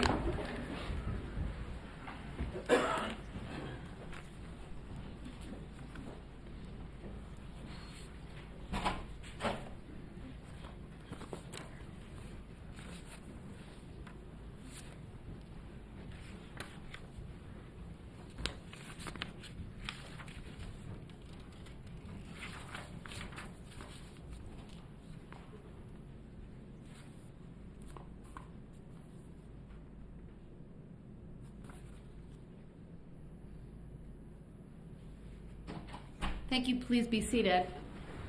Mr. Brooks, you do not have a right to request jury nullification directly from this jury. I direct your attention to the Bjerkes case, Bjerkass, that's State versus 163 Wisconsin 2nd 549. While you are not incorrect that the jury has the power to nullify, they don't have the right to do so, and no party has the right to instruct or to request an instruction or to argue jury nullification. You may talk in terms of fairness in general terms, but you may not go further. You may not argue that the jury should discard the instructions in the law and find you not guilty for that reason. You may not use the phrase jury nullification. You've done that now at least 3 times in earshot of the jury. Twice while you were in the other courtroom, I was able to mute half of what you said the second time, and then of course you raised that once again while in front of the jury just now. You also indicated you weren't ready to give your closing argument. Sir, the time has come for you to give your closing argument. If you choose not to do so at this time, then you will forfeit your right to present a closing argument by your conduct. I haven't made any such choice, so you can't coerce me into a constitutional right waiver when I have not waived the constitutional right, and I will not allow you as a public servant to do that. I have not made a choice. Sir, the time has come for you to present your closing argument. Are you making a judicial determination that you're denying me a constitutional right in I have open not court made such a on record? determination as of yet, but you can forfeit your constitutional rights Under by what conduct. lawful law? Illinois versus Allen, State versus Anthony. Illinois versus Allen does not reference anything pertaining to rights when talking about In closing State versus statements. Anthony, Illinois the Supreme versus Court Allen. of Wisconsin referenced both that decision when it essentially extended the reasoning or adopted the reasoning of Illinois versus Allen to then find that a defendant could forfeit an important constitutional right by conduct. In State versus Anthony, it was not the right to be present in the courtroom, it was the right to testify. Okay, so none And of those the that you just reasoning- named have anything to do with the closing arguments, Your Honor. You've used Illinois versus Allen repeatedly to when it comes to me being removed from the courtroom. Not one time did it bring up anything dealing with a closing statement or a closing argument. So how's that same statute being used for something that it doesn't even refer to or pertain to? Mr. Brooks, the Allen decision, Illinois versus Allen, and the Anthony decision, which is State versus Anthony, are 2 examples of cases where a defendant lost a very important constitutional right because that right was forfeited by the conduct of that particular defendant. And that was to be present in trial, correct? The right to present a closing argument is no different. Because it is not evidence, it could be said that it doesn't even rank as high as the right to testify, which is guaranteed by the constitutions. Which I was denied the I'm right not prepared to be make able that to ruling testify to. here yet today, but I will tell you this, sir. The time has now come for you to present a closing argument. There will be no further delays. It's I not a will not be delay. taking any further adjournments for you to prepare. You were advised yesterday that this court would proceed today with instructing the jury and with the parties making their closing And arguments. you made that while It is violating up- my constitutional Sir, right. please don't interrupt me because Well, you've now you did. interrupted me a couple of times. No, once. So let's Twice. make that correct. Once. That's the third time. Okay, now you can say So, Mr. Brooks, I'm advising you yet again, the I time don't has now consent to come. being called That's that name, another Your Honor. interruption. The time has now come for you to present your closing argument to this jury. You were And- brought back over to this courtroom for that purpose. I'm going to let them That's know. another interruption. No, I'm going to let them know that they have rights and they should be told, informed of the truth. It's not me Are trying you to telling give. me, sir, that it's you not are trying going to to give. let me ask you a No, question. hold on. I'm not trying to give any Sir, you're jury interrupting instruction. me and you haven't let me finish. So are you telling me that you are going to disregard my very clear directive to you to not bring up the topic of jury nullification? That's not what I said. That's why I'm asking you. I don't understand that question because that's not what I said. Sir, you may not argue jury nullification I'm to going this to jury. inform them of the truth. So you're going to inform them that they have the power of jury nullification. They do have the. You just said on the record that they have the power for. Sir, I direct your you attention just said that. once Did you again. not just say that, Your Honor? Sir, You the said I couldn't jury- instruct them. The jury on has that. the power, but not the right to nullify. Right. A You said the party- power. You said the Listen power. to me, sir. You're interrupting me once again. So I'm going to inform them that they have the power. Are you telling me, sir, I'm that not you are telling you no going such to thing. I disregard just told you what you just said. my directive to you to not raise the issue of jury nullification during your closing argument? That's not what I said. You just read and said that they have the power to.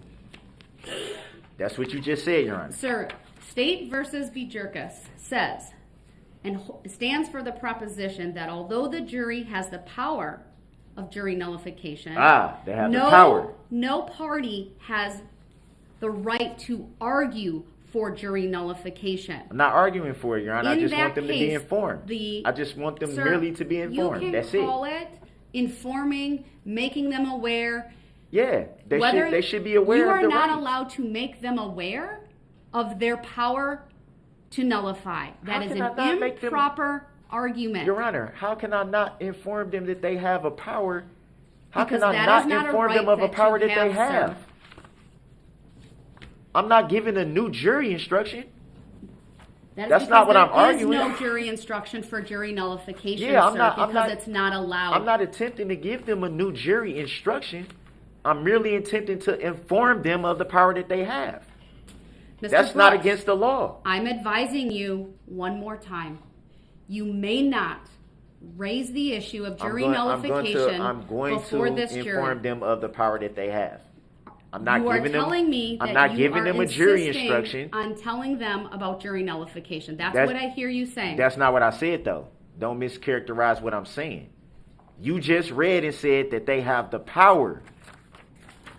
They have the power to do that. So how is It's an informing them? inherent power that they have. They are not to be instructed on it. That is very clear in the law. In Your Honor. addition to, no, let me finish. In addition to the case that I just cited, I'd cite to you from the jury instructions the law note on jury nullification 705. What that says, sir, is I'm not going to read it all. It's many, many pages. But the bottom line is it is improper for a court to allow a defendant or a defense attorney to make an argument or make the jury aware that they have the power to nullify a verdict. And Your Honor, you just added this last night. That's why I had to sit there for an hour in the holding cell and wait for you to change the whole paperwork because I brought that up. So you never intended for this to even be an issue. Mr. It Brooks, never was brought up. if you But think then I when wasn't- I raised the issue, if you Your Honor, think let me that finish. I'm not prepared to deal with an argument on jury I nullification, didn't say then you that's not what I said.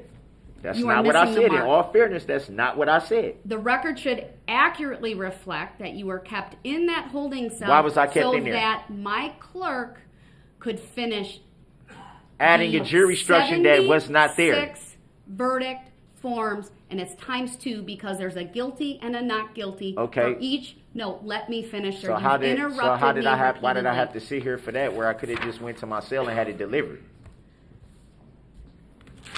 We had this Mr. at the end Brooks. of last night before you called recess. I'm not going to debate we had a that whole topic with we you had a whole further. conversation about Mr. Brooks, you me are bringing up about the jury defiantly nullification. disregarding this court. You Here we you go can with this. roll your eyes Here at we- me because all it's, you want. It's ridiculous, Your Honor. You just stated that they have the power to nullify Would you any like, law, if you would like, but then I I will said- read this to you, sir, the part of the case that's important, but you're not letting me get a word in edgewise. I'm trying my best not to remove you to the other courtroom, but that is oftentimes what I need to do in order for this court to make a full record without you interrupting me.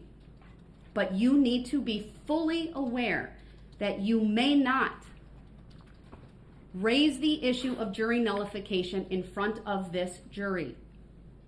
It is not an allowable argument or an advisement or making them aware. However you want to describe that, sir, whatever verbiage you want to put in front of it, you may not do so. And this court has the power and the authority to limit what you say to this jury, even in a closing argument.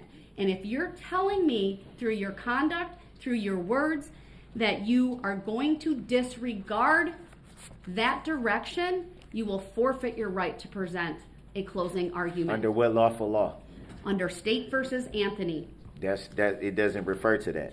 State versus Anthony it may doesn't. not have dealt with It hasn't dealt with the closing right arguments. to a closing argument, sir, but the reasoning You just said it right there. nonetheless is No. fully applicable. No, because you the more can't general change the law, Your principle- Honor. You can't change the law. That's I'm not practicing law changing from the the law, bench. sir, but the general principle. I know you used to be in legislation, but you can't practice law from the bench. Sir, I'm You not can't do practicing that. law from the bench. You are if you're changing. Your Honor, I'm not you're making- attempting to make a separate case pertain to something here that doesn't even pertain to it. It has nothing to do with a closing argument. Nothing that you just So, named. Not Mr. Illinois Brooks, versus I Allen. would like to make a record. Would you please show the courtesy and respect for I me will, to Your do Honor. that? I will. All right. So looking at the Anthony case, all right, and that case starting at head note 7, paragraph 54 says the following, and you need to let me get all the way through it. We have recognized two distinct ways in which a defendant may give up his rights, waiver and forfeiture. State versus Pino is the first citation that they reference. Waiver is the intentional relinquishment or abandonment of a known right. Multiple citations there, I won't repeat them all. Waiver typically applies to those rights so important to the administration of a fair trial that mere inaction on the part of a litigant is not sufficient to demonstrate that a party intended to forego that right. State versus Soto. Forfeiture, on the other hand, often involves the failure to make the timely assertion of a right. That's a cite to the Dina case and Olano. Rights that are subject to forfeiture are typically those whose relinquishment will not necessarily deprive a party of a fair trial and whose protection is best left to the immediacy of the trial, such as when a party fails to raise an evidentiary objection. However, there is a second aspect of forfeiture, doing something incompatible with the assertion of a right. State versus Vaughn, 2012 Wisconsin Appellate 129, citing Illinois versus Allen, 397 U.S. 337. They went on, the court, that is the Wisconsin Supreme Court in Anthony. As previously noted, we have held that the right to testify is subject to waiver, not forfeiture, insofar as a defendant's inaction in asserting the right is concerned. We now conclude that the right to testify may, in appropriate cases, be subject to forfeiture where conduct incompatible with the assertion of the right is at issue. They go on to discuss Allen, which was not a right to testify, but was a right to be present. And I am utilizing the guidance from Illinois versus Allen and State versus Anthony. It directly guides this court that a defendant may forfeit a right by conduct by doing something incompatible with the assertion of a right.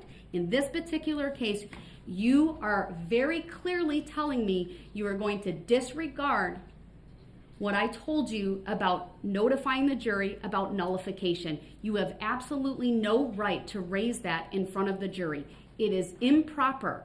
And unless you're willing to tell me you will honor this ruling of mine, then you will forfeit your right to present a closing argument. That is my ruling. I object to that ruling, Your Honor. I object to that ruling. Are you willing to make a closing argument, sir, that does not reference jury nullification? I'm going to inform the jury of their power. Again, I never stated that I was making a new jury instruction. I never stated anything like that.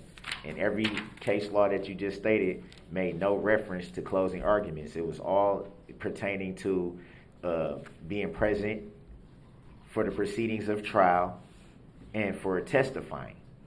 Sir, Not what I'm one time telling did you, you, hold on, Your Honor, with all due respect, I let you make your record. I didn't interrupt you. go ahead. Not one case law that you just cited made any reference whatsoever to a closing argument. Not one. So how is me merely informing the jury of the power and the rights that they have, how is that a forfeiture of being able to give a closing argument? Well, in addition to the cases I've just cited, sir, I'd also point you to State versus Bajirkis, 163 Wisconsin 2nd at Come on, 549. That's a Court of Appeals cases, case Your from Honor. 1991. That is the first published appellate decision in Wisconsin to consider directly several issues relating to the jury nullification issue. In that particular case, the court very clearly said that the defense counsel in that case was allowed to talk in terms of fairness in general terms, but not to go further, and could not argue that the jury, quote, should disregard the instructions and the law and find her not guilty because it seems fair. That's a description of jury nullification. To use the words jury nullification would run afoul even more. And so I am telling you that given my inherent authority in controlling the mode and order of this court to ensure courtesy, decorum, and civility, and to ensure that this jury is presented with arguments that are proper under the law, I am hereby telling you I am in creating a rule for your closing argument that you may not raise the issue of jury nullification in any way. Your Honor, hold up now. I'm the only one that has to be made rules for closing arguments, but not the prosecution. How is that fair? How's that balanced? Mr. Brooks, I'm squarely faced with your defiance regarding the issue of jury nullification. It's that not is defiance. requiring It's me not defiance. to address this issue and to tell you very Your Honor, expressly I that that is the vehemently- rule I for vehemently your object to closing that. argument. Vehemently object to that. Your objection is noted for the record. But May my I ask rule for a legal nonetheless reconsideration of your stands. ruling? That request is denied. May I respectfully ask for, matter of fact, I reject that ruling and take exception to that ruling. Your For the record, may I request a legal or factual basis for your ruling? Not one pertaining to being present in the courtroom or testifying. One that specifically talks about a closing argument.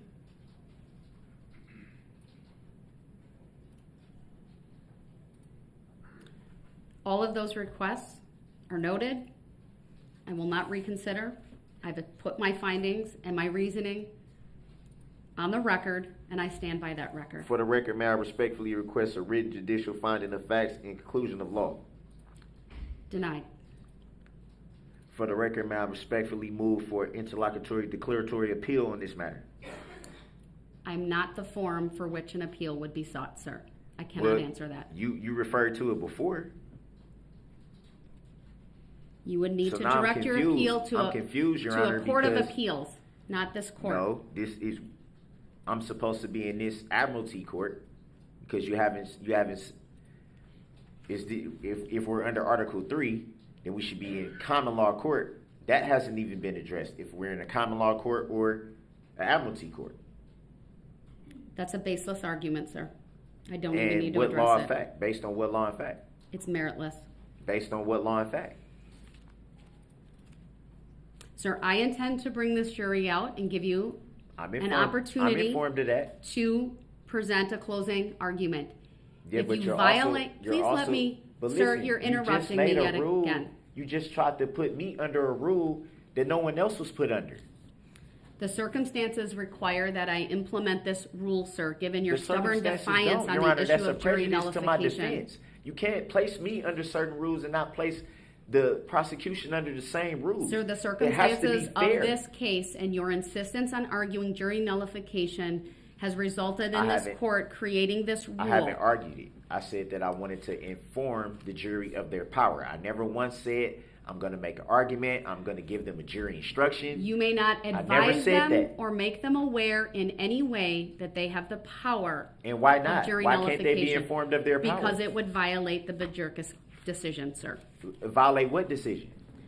All right, sir, I am going to bring the jury out. And I'm going to inform them that they have the power. And if you do that, I will dismiss the jury and I will declare that your right to present You a can't do closing that. argument Under what has lawful been law? forfeited based upon Then I make a how I've outlined that oral to motion date. for a I'm legal not going to finding of declare fact. that at this point because I want to see what you will do. But if you raise the issue of jury nullification, I will immediately dismiss the jury. You will forfeit your right You can't to do that. Present a closing Under argument. what lawful law can you? And then if you continue to interrupt Under what me, lawful law? you will be removed to the other courtroom as I complete So I'm being the held in instructions. contempt again. Is it civil or criminal? All right. Go ahead. I apologize. May I ask the court to consider perhaps an alternative, and I fully respect the ruling the court has just made, and I understand the basis for it. We all know the defendant, in his petulance, will say jury nullification in the first 3 seconds the jury's in the room. Objection The- to that. Proper I don't thing think to that do, I I should be think, talked Your down Honor. Stop to. interrupting I don't Attorney think Hopper, I should be please. talked down to. Allow him to make his closing argument. I will object if he misstates the law. You can instruct the jury to disregard any misstatements of the law. And we continue in that fashion, if possible, for a reasonable amount of time. And if it becomes to the point where there's no reasonable, legal, credible argument that's being made, then the court can decide as to whether or not he's forfeited his right to a closing argument. But we could at least try to, by merely objecting and the court telling the jury to disregard and instructing Mr. Brooks to move on to the next topic, we could try to allow him his opportunity to provide a closing argument. If that's unworkable, then I think this record will be very clear as to the efforts of this court. And I think there is materials in the bench book, or I'm sorry, the jury instruction 705 that talk about a jury instruction. This court could even give, telling the jury that they are not at liberty to disregard the law, but we're not going that far yet because, frankly, you have told them and you will tell them that closing arguments are not evidence. And I think they will abide by that. So I know it's going to require effort for the court to allow this to allow Mr. Brooks to try and proceed, But I think we should try that or something similar to that in an effort to get through this next step, or else we will continue at this pace forever. I'm certainly willing to try that. It's about all we could come up with, Your Honor. I mean, I'm certainly willing to try it in this courtroom, and if he disregards that, to excuse the jury and then have him present from the other courtroom would be the second step, and then third would be a forfeiture. Agreed. Your Honor, I object to that. Your objection is noted for the record. That will be the course of action that this court takes. The first time you violate the rule, you may be subject to forfeiting your right to be present, where you will give the closing argument from the other courtroom. And if you continue in a blatant disregard of the requirement that you not reference in any way jury nullification, I may make that final determination outside the presence of the jury. I object to that, Your Honor. All right, with that, let's bring the jury For out. the record, may I respectfully request the legal reconsideration of your ruling? So is that a tacit agreement that you don't have to answer my objection, Your Honor? I decline to reconsider. I reject that ruling and take exception to that ruling, Your Honor. Noted for the record. For the record, may I request a legal or factual basis for your ruling, Your Honor? Denied. For the record, may I respectfully request a written judicial finding of facts and conclusion of law on this issue, Your Honor? Denied. For the record, may I respectfully move for interlocutory declaratory appeal on this matter? I'm not the court to address that. For the record, may I move to stay these proceedings until this instant matter is adjudicated by a court of competent jurisdiction, which this court has no subject matter jurisdiction. Denied. Under, The jury's based on coming what in. law or All fact? rise for the jury, please. Based on what law or fact? Because I'm going to inform the jury of their power. They deserve to know.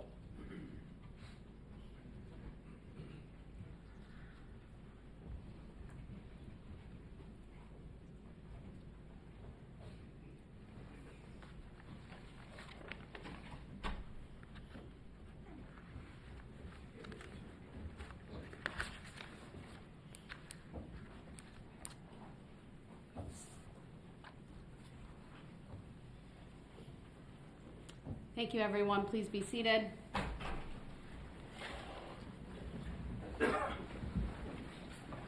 Go ahead, Mr. Brooks, your closing argument, please.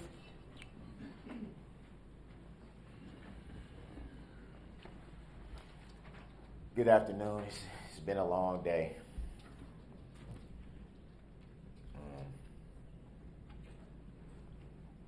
First off, I'd just like to start by letting you guys know that it's a lot of information that you guys should be privy to, I believe. And one thing that I believe that you have not been privy to is the truth of your rights and your duties, being the jury. The fact that you and you alone have the power, not well-prepared DAs with well-prepared and clearly rehearsed speeches and exhibits and a lot of theatrics. Frankly, not the judge. You and you alone have the power. You and you alone decide what is truth and what isn't truth. You should be informed that you have the power to nullify any law that you don't agree with. Objection. Move to strike the statement. Sustained. Objection. I will strike from the record the last statement made by the defendant. The jury will disregard it. Which is clearly what I've been saying. I believe that not only is it fair but it's essential that you be privy to all knowledge, not knowledge that certain people feel that you should hear and shouldn't hear, disguised under the color of law.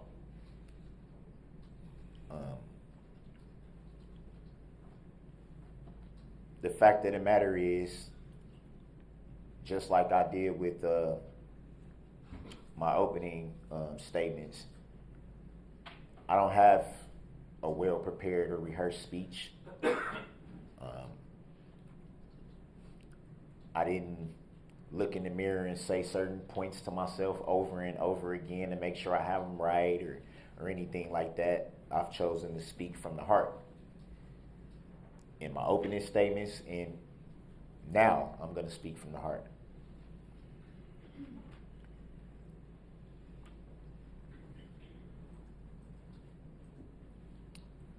What you won't hear me do is argue facts. And the reason you won't hear me argue facts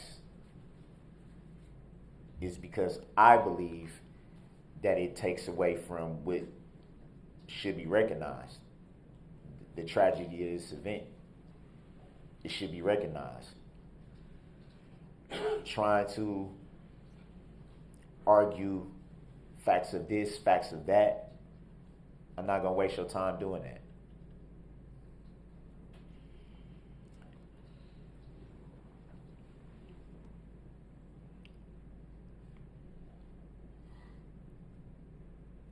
It's a little emotional. I apologize for the long pause.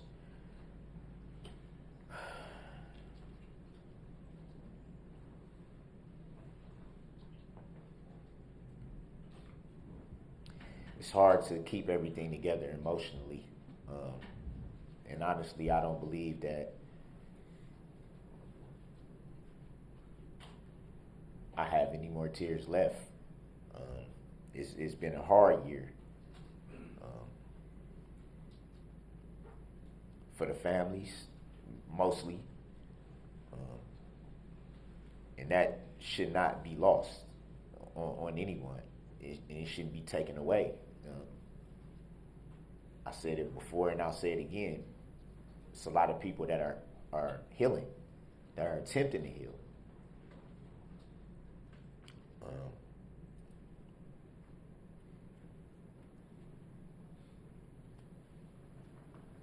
That opens the door to talk about forgiveness for a little bit.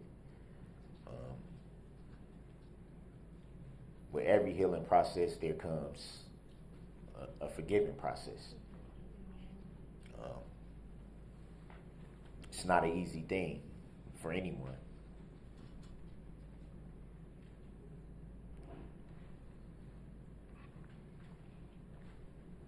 What you've been hearing from the prosecution, and not to take anything away from them, but let's call it what it is. You've been hearing a lot of rerun.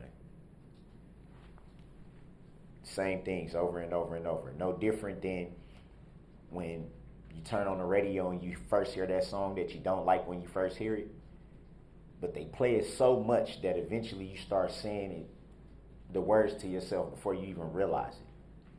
And then you sit and you go, I hate that song. Why am I singing it?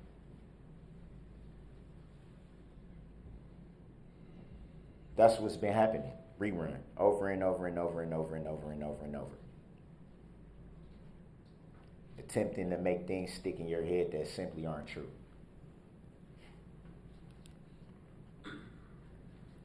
Why do I say, what am I saying?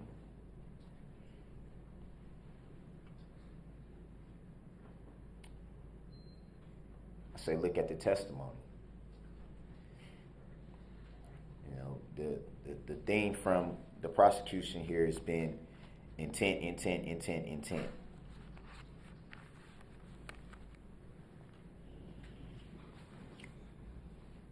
We all know what's been said. We all know the picture that's been painted.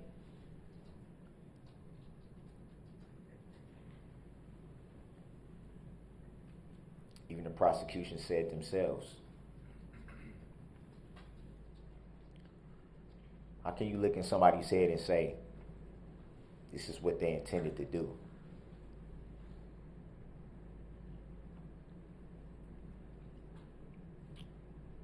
You know,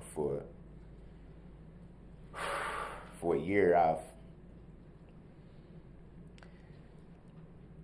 I've sat and gone through this.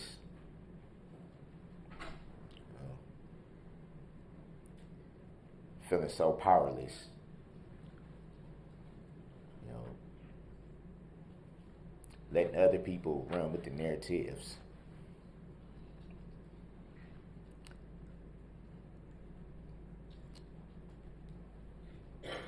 Sitting back helpless while other people paint a picture that has zero truth. Zero.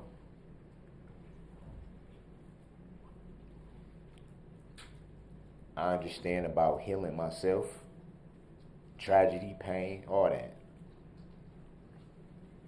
A lot of it, there's no need to get into.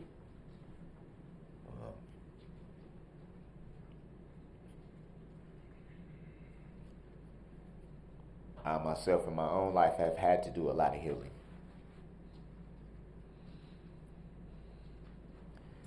As a man with children myself.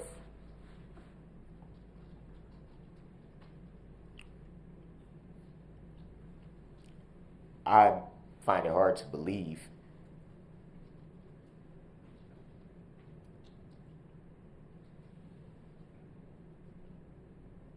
that anyone who's really had conversations with me, spent time around me, would think for 1 second that this is an intentional act.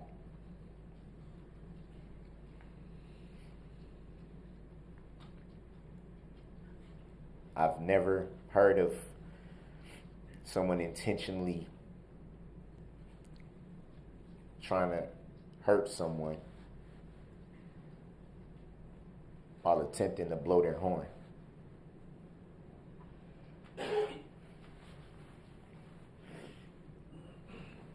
While attempting to alert people of their presence. Which brings me to more information that I believe that you should have been privy to.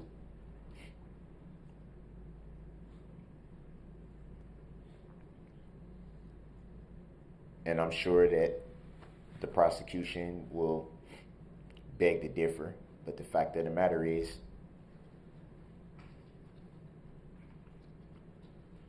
the vehicle in question, make and model of 2010, Ford Escape. The vehicle in question, actually 2008, 2009, and 2010 of that model was in fact recalled. Objection, misstatement of the facts, facts not in evidence. Was in fact- Improper argument, Your Honor. Sustained. Was in fact recalled. Was in fact a class action lawsuit against Ford Objection, for those facts not in model evidence, for Your those Honor. model vehicles. Sustained. The juror will disregard. Information that you should have been privy to, that you weren't allowed to be privy to. Why? I don't know.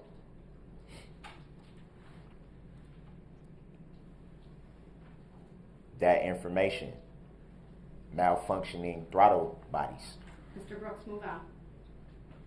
it's information that you should have been privy to.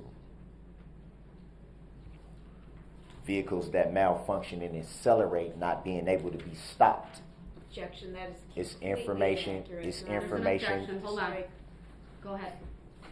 Move to strike statements by Mr. Sorry for the Brooks. interruption. They are facts not in evidence, Your Honor, and it's a complete misstatement. Sustained. Strike How's it a the- misstatement when I have the information? Mr. Brooks, move on. This is information that I feel like you needed to know. You should have known. Information that was taken away from you. Why? To prove a case? information that you definitely should have been privy to.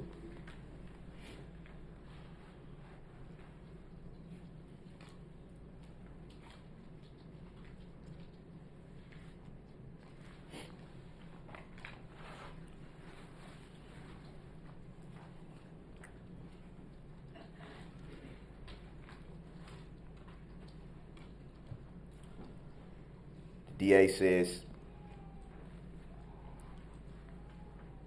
the defendant has an utter disregard for human life. Utter disregard for human life.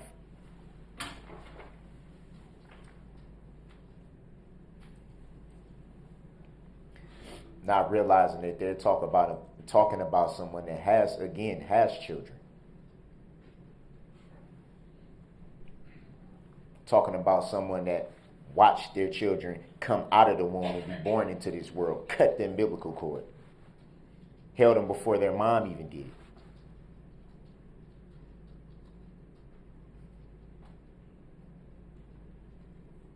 Moments that I'll never forget.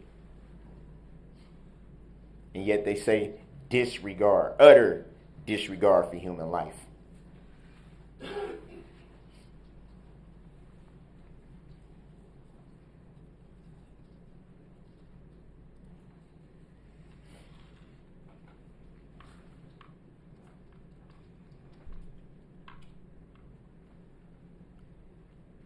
They made reference to a rage, as if they were, or if this particular DA was right there, standing right there, as if this DA is a psychiatrist. I said to myself, what rage? What do you mean rage?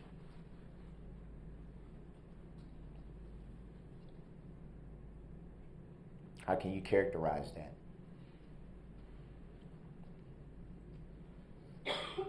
How can you have the audacity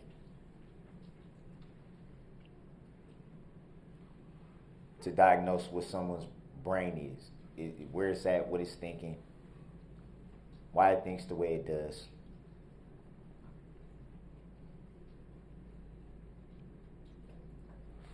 DA makes references to blocks of no one being injured, but then says it's intentional.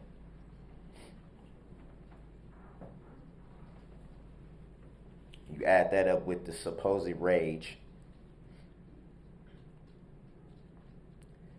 the supposed intent to harm and kill,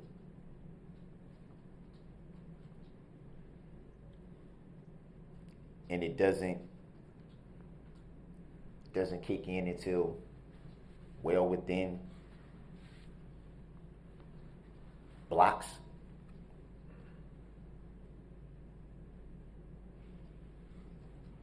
And maybe it's just me, but I would think if I was characterizing someone with this intent to kill and this rage and this anger,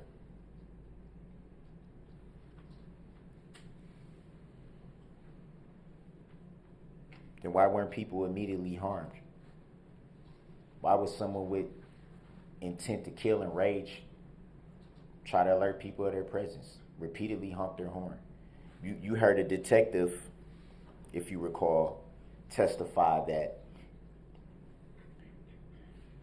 the vehicle that he observed was not only honking his horn, but was not speeding. So where does this rage kick in? Where does this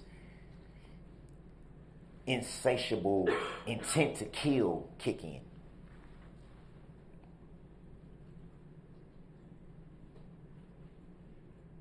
They speak as someone who's known someone for years.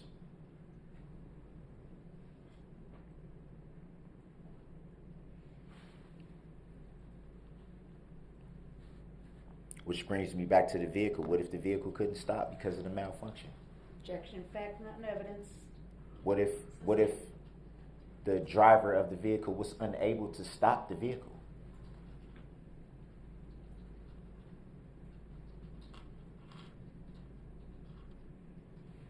Because of that fact, what if the driver may have panicked?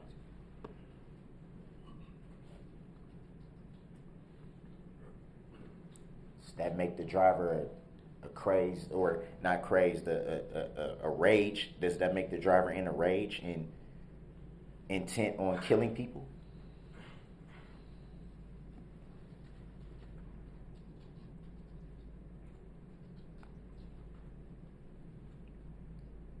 DA played exhibit 17. You don't see anyone struck in that vehicle. On that exhibit, you don't see anyone struck.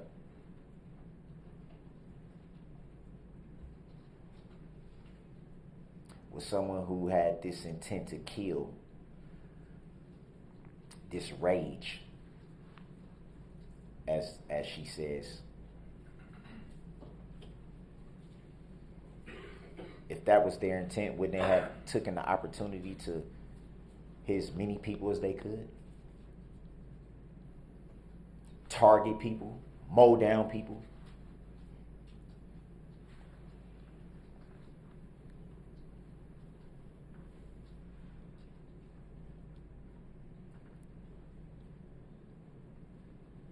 Reference was made to this vehicle, the damage.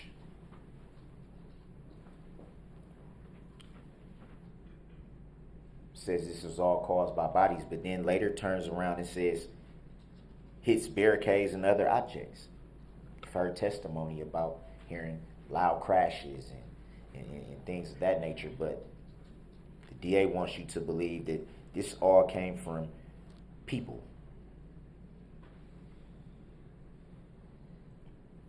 Evidence doesn't support that.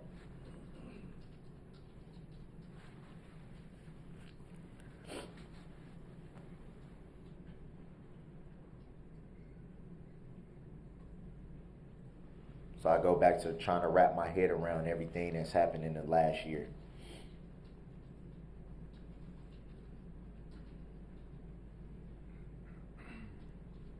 Praying for those families, praying for the people that tragically lost their life, because that should not be lost either. The fact that there was lives lost, and all the emphasis has been put on the alleged defendant,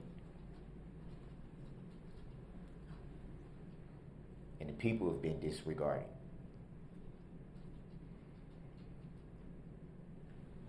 Makes me wonder, does the DA even care about those people?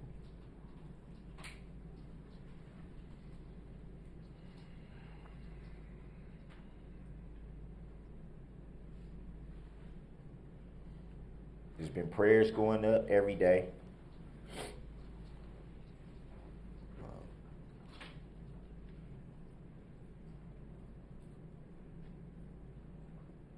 It's been suffering on both sides.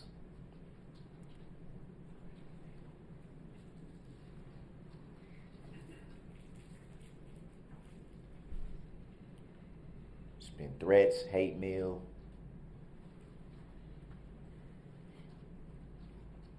Because of the narratives that's been put out there, the misconceptions that have been put out there, the lies that have been put out there, lies that have caused my children not to be able to go to school, to be bullied, for my mother to have to leave her home and stay at a hotel because she's afraid for her safety, because she gets hate mail shoved through her mailbox.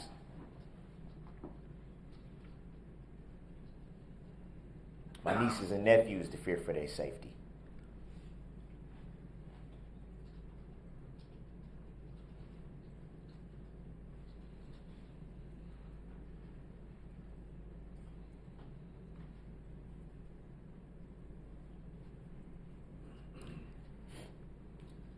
And what's been equally hard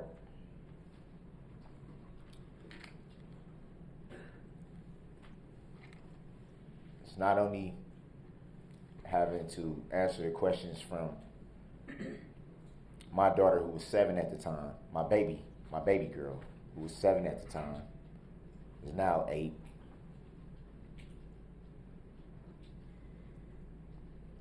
Attempting to answer her questions that she's asking, and still continue to shield her from what she sees, what she hears. Having a newborn son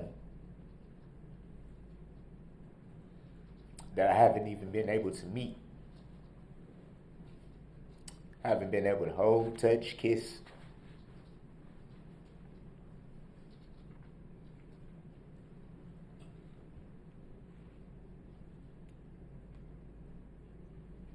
Having to navigate everything that comes with this whole situation.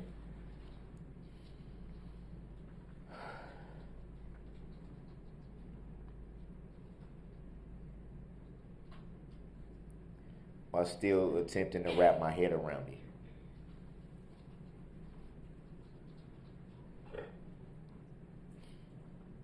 I can't honestly say how many times I've sat in my cell, especially during lights out, alone, where it's just you.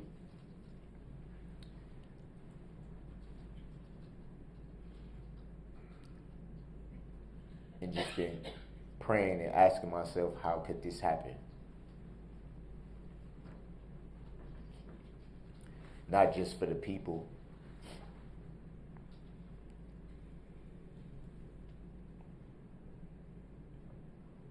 but for everybody involved, the community too. How could this happen?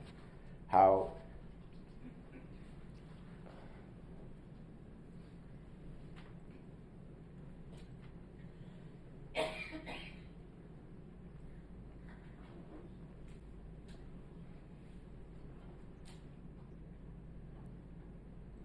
The hardest questions you can ask is those that don't have an answer.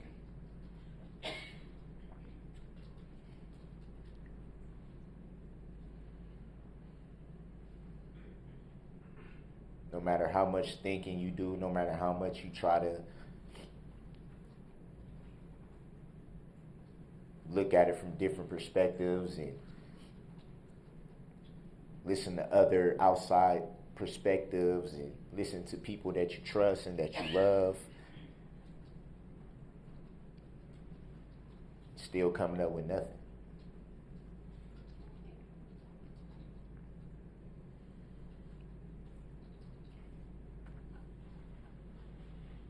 But to think for 1 second, one question I never had to ask was if this was intentional. That's something that I never asked once. Because I know it wasn't.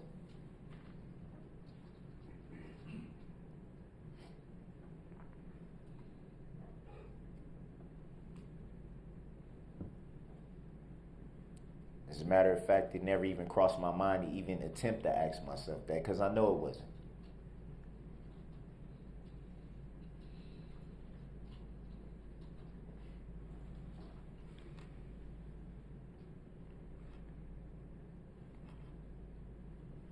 And I know sometimes during this trial probably doesn't show. May be hard to believe.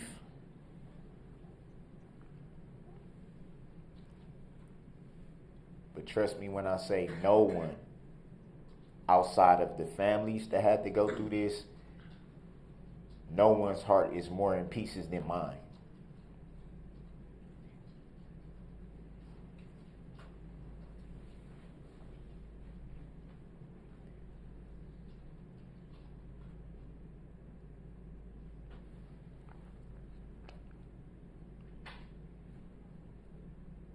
So again, I go back to all these exhibits.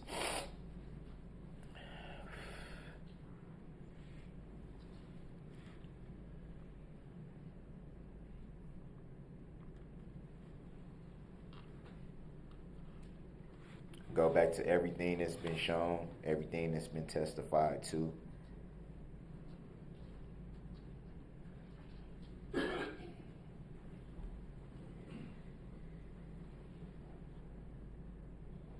everything you've heard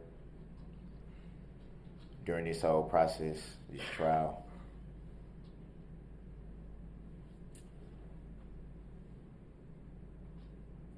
And again, I say the same thing that I said earlier. Same thing I said in opening statements.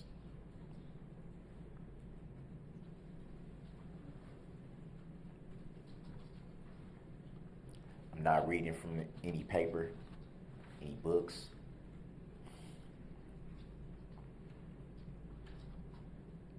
Everything you've heard in opening statements, everything you're hearing now is from right here. Everything.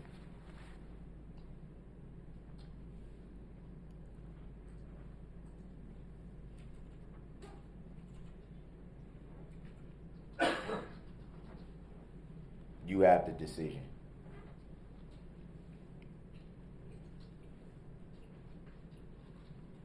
You and you alone. All of you. You have the decision.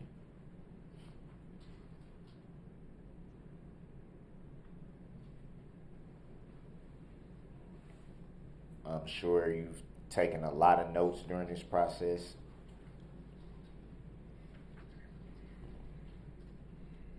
Some days are longer than others.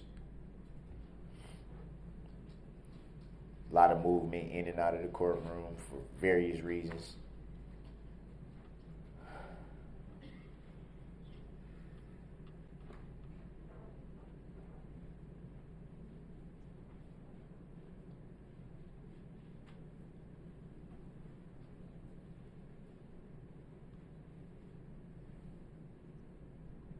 Remember the power that you have.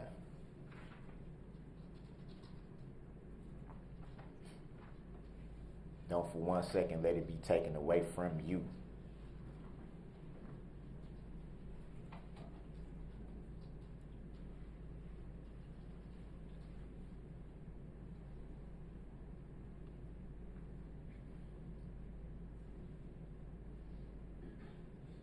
I can never understand the position of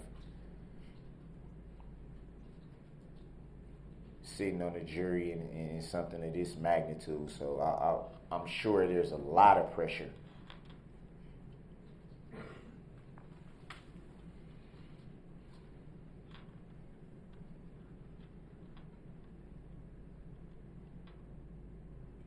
I pray that the right decision is made.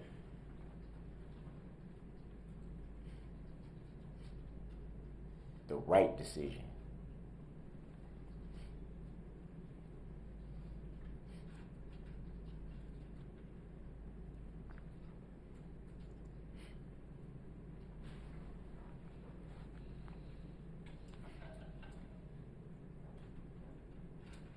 It's almost like that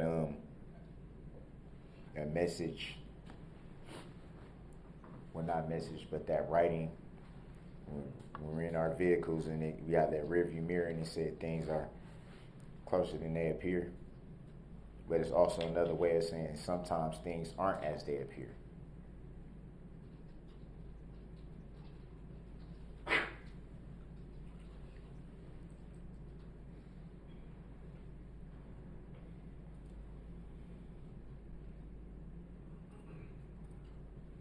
I can't speak for anyone else, but me, myself, I believe in Jesus Christ. That's how I was raised. That's what I believe in.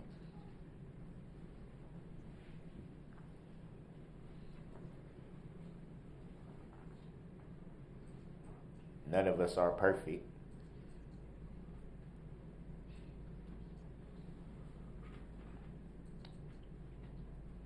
But I try every day to make sure that I acknowledge Him. That's why every time I step in this courtroom, I have my Bible with me everywhere I go. I even read it on breaks, recesses.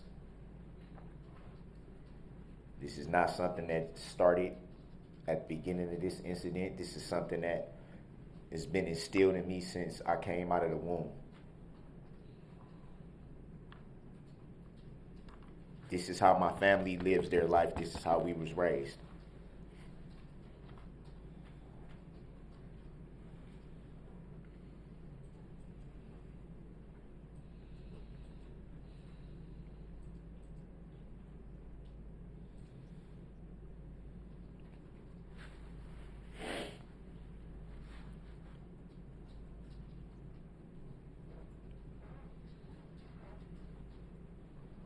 For whatever mistakes that I myself have made in my life, I've made peace with God.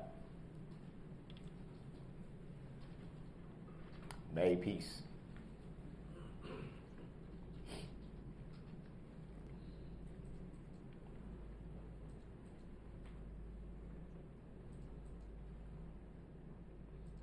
I'm happy to say that my conscience is clear.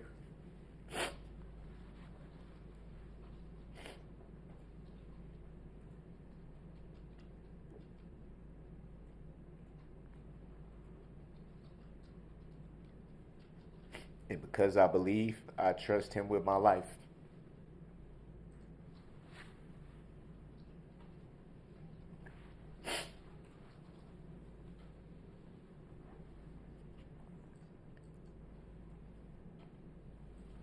Nobody will never know why it was his will for this to happen.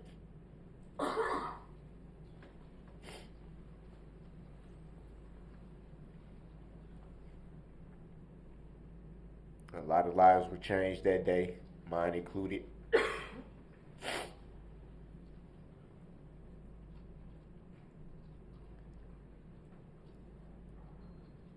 God's way is not our own. And no matter how much sometimes we want to question, we have to have faith.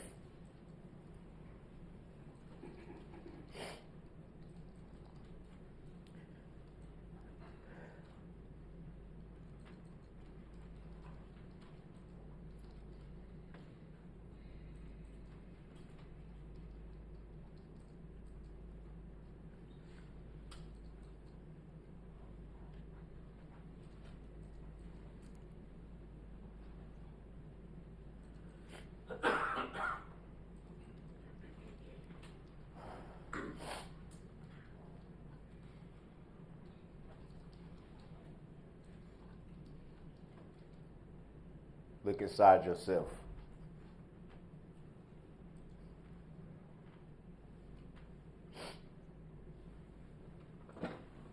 Look inside yourself and make the right decision.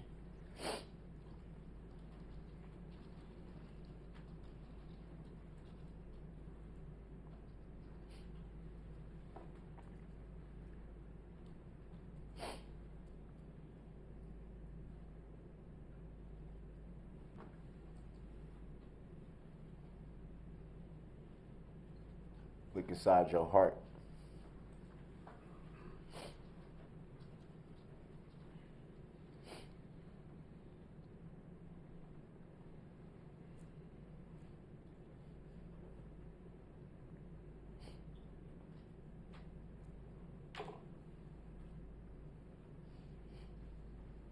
You have everything in your hands now.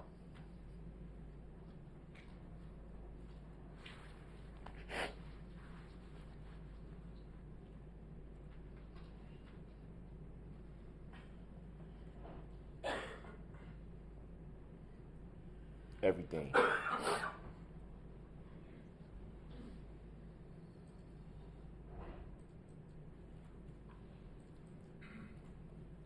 Do what's right.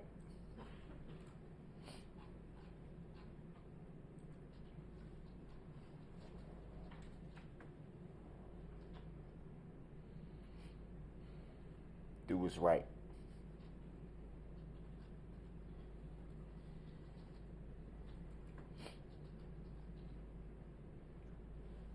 Don't let the smoke and mirrors take away your power. Don't let the theatrics take away your power.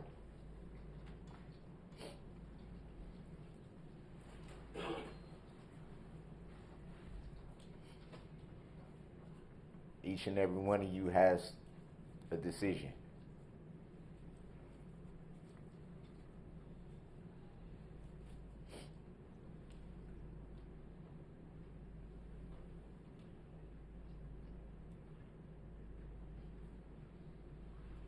was right.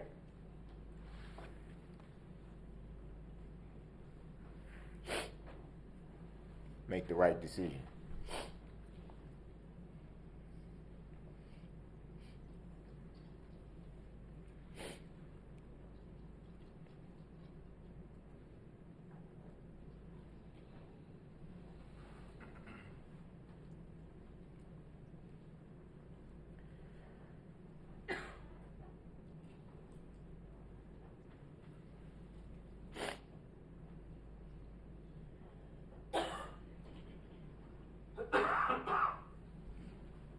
It's hard to think about.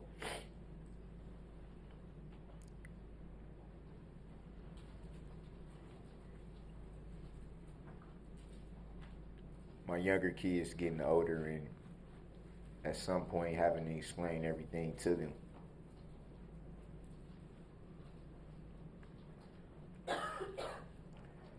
Kids don't stay kids forever.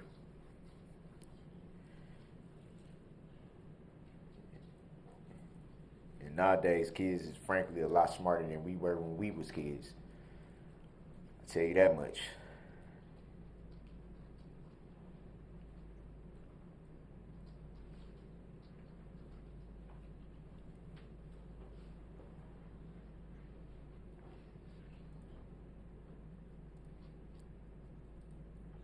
I got a letter the other day. My youngest daughter. And she's still learning cursive right now, so she's the best writer when it comes to cursive. She'd rather print.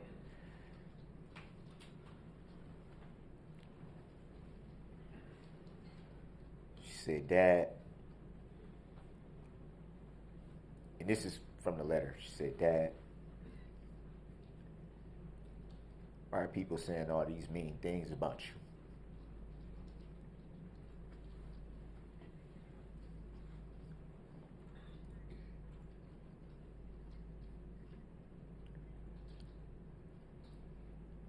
I haven't read the rest of that letter yet.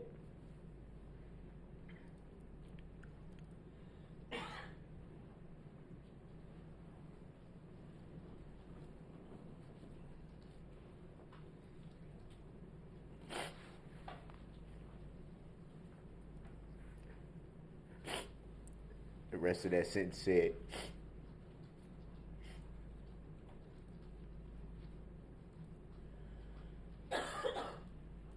that's not the dad I know.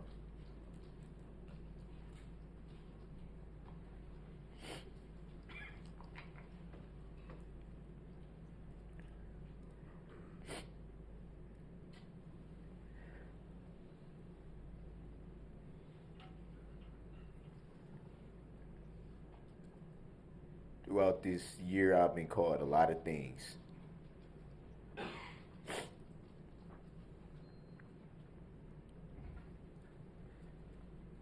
And to be fair, I am a lot of things.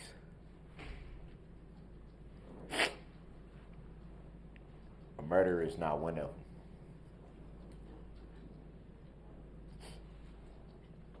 them. Never has been, never will be.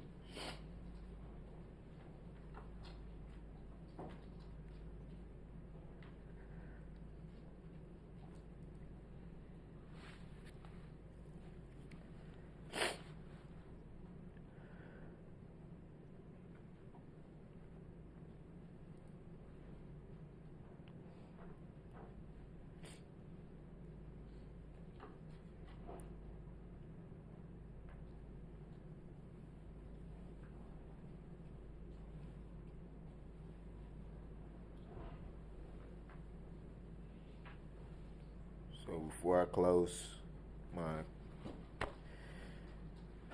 statements,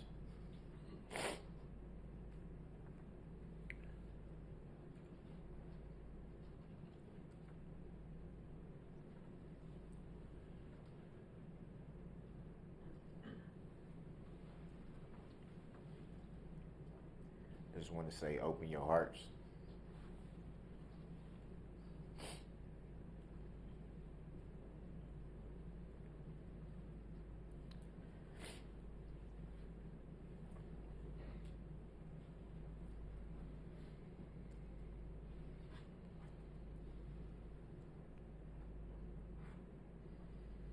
Go inside yourself when making this decision.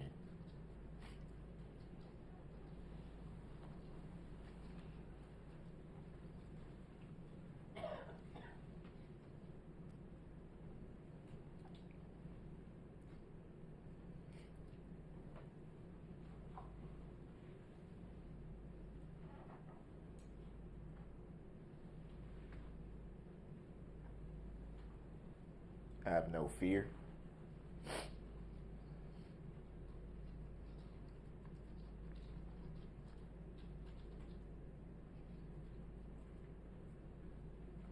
Pray and do what you know is right.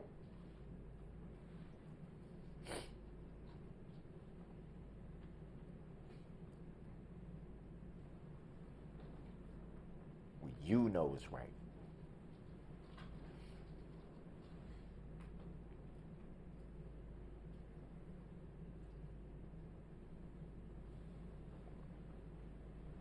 Think about everything you've heard. Think about everything you haven't been privileged to hear.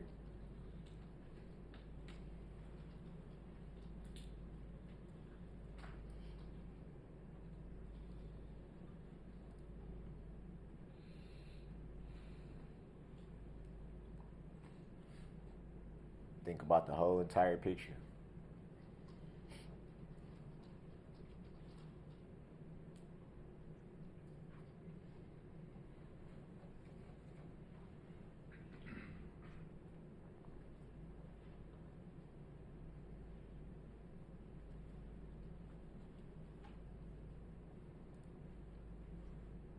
And above everything,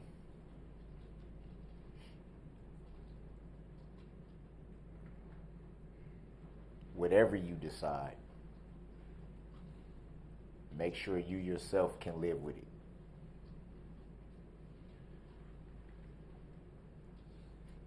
Make sure you can live with it.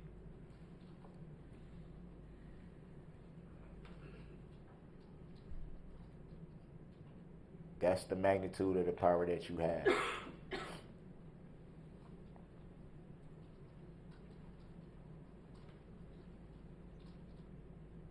Just like this tissue is in my hand, this is everything. You have everything.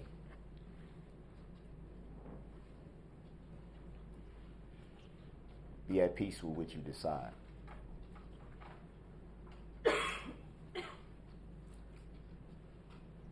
Had no regrets.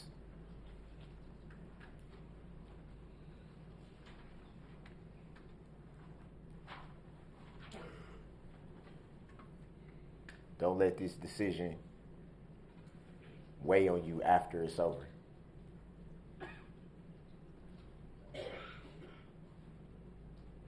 Hopefully we got a lot of living ahead of us.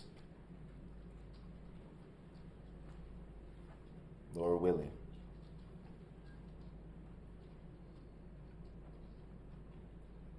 Don't look back and kick yourself in the behind.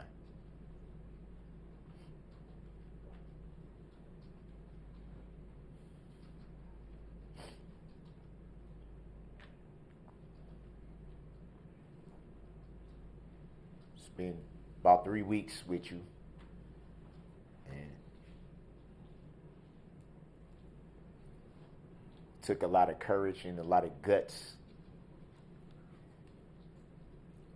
to pause your life for this.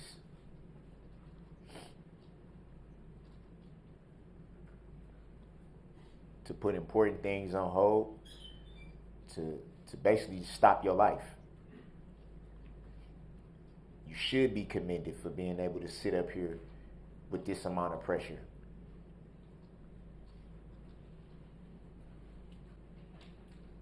I want you guys to know that's not lost on me. I'm sure it's a lot.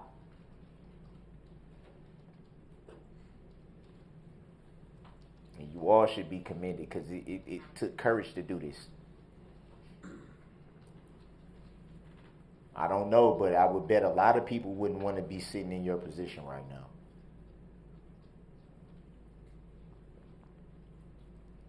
And you guys had the guts to do it.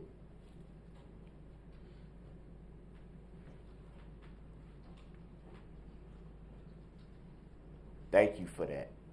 Thank you for taking pretty much a month and setting it to the side for this.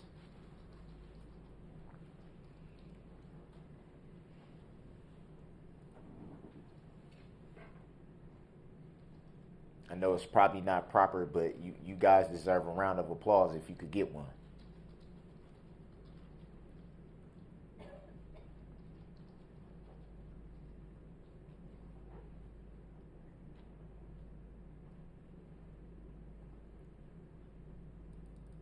Thank you guys sincerely, and I know, and I have faith, and I trust that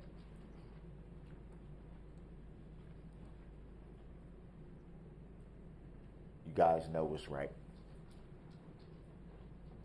Ladies and gentlemen, I don't think it's fair to just say guys, but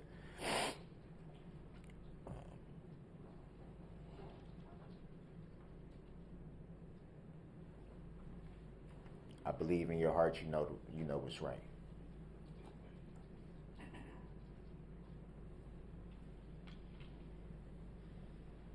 Thank you.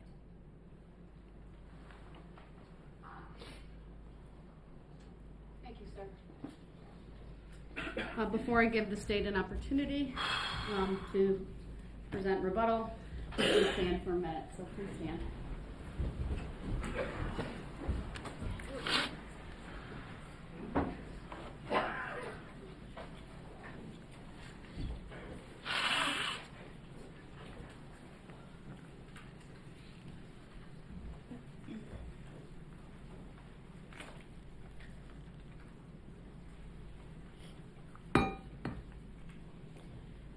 All right, have a seat, please. And Attorney Opper, I did time both closings. You have 13:28 left. Thank you, Judge. I don't think that'll be an issue.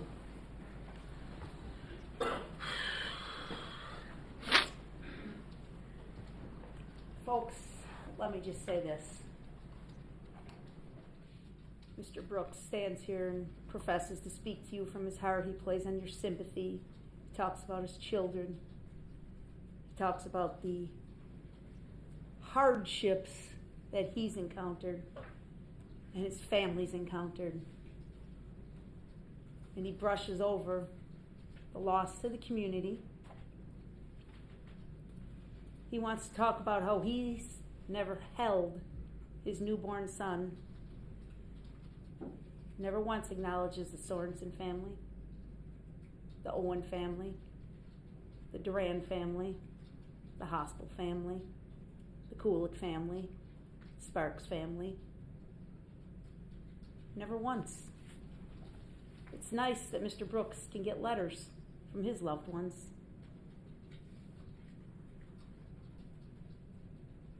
I don't know why he did this. I told you that. But actions define a person. It's that simple. You can stand with the Bible in your hands all day long and profess to be the finest man under God that you can be. But when you drive through a parade route and roll over children with band instruments to the extent that your vehicle heaves up and down, your intent is known, Mr. Brooks. It doesn't have to be guessed. It's known. You don't have to stand and wonder as he claims to.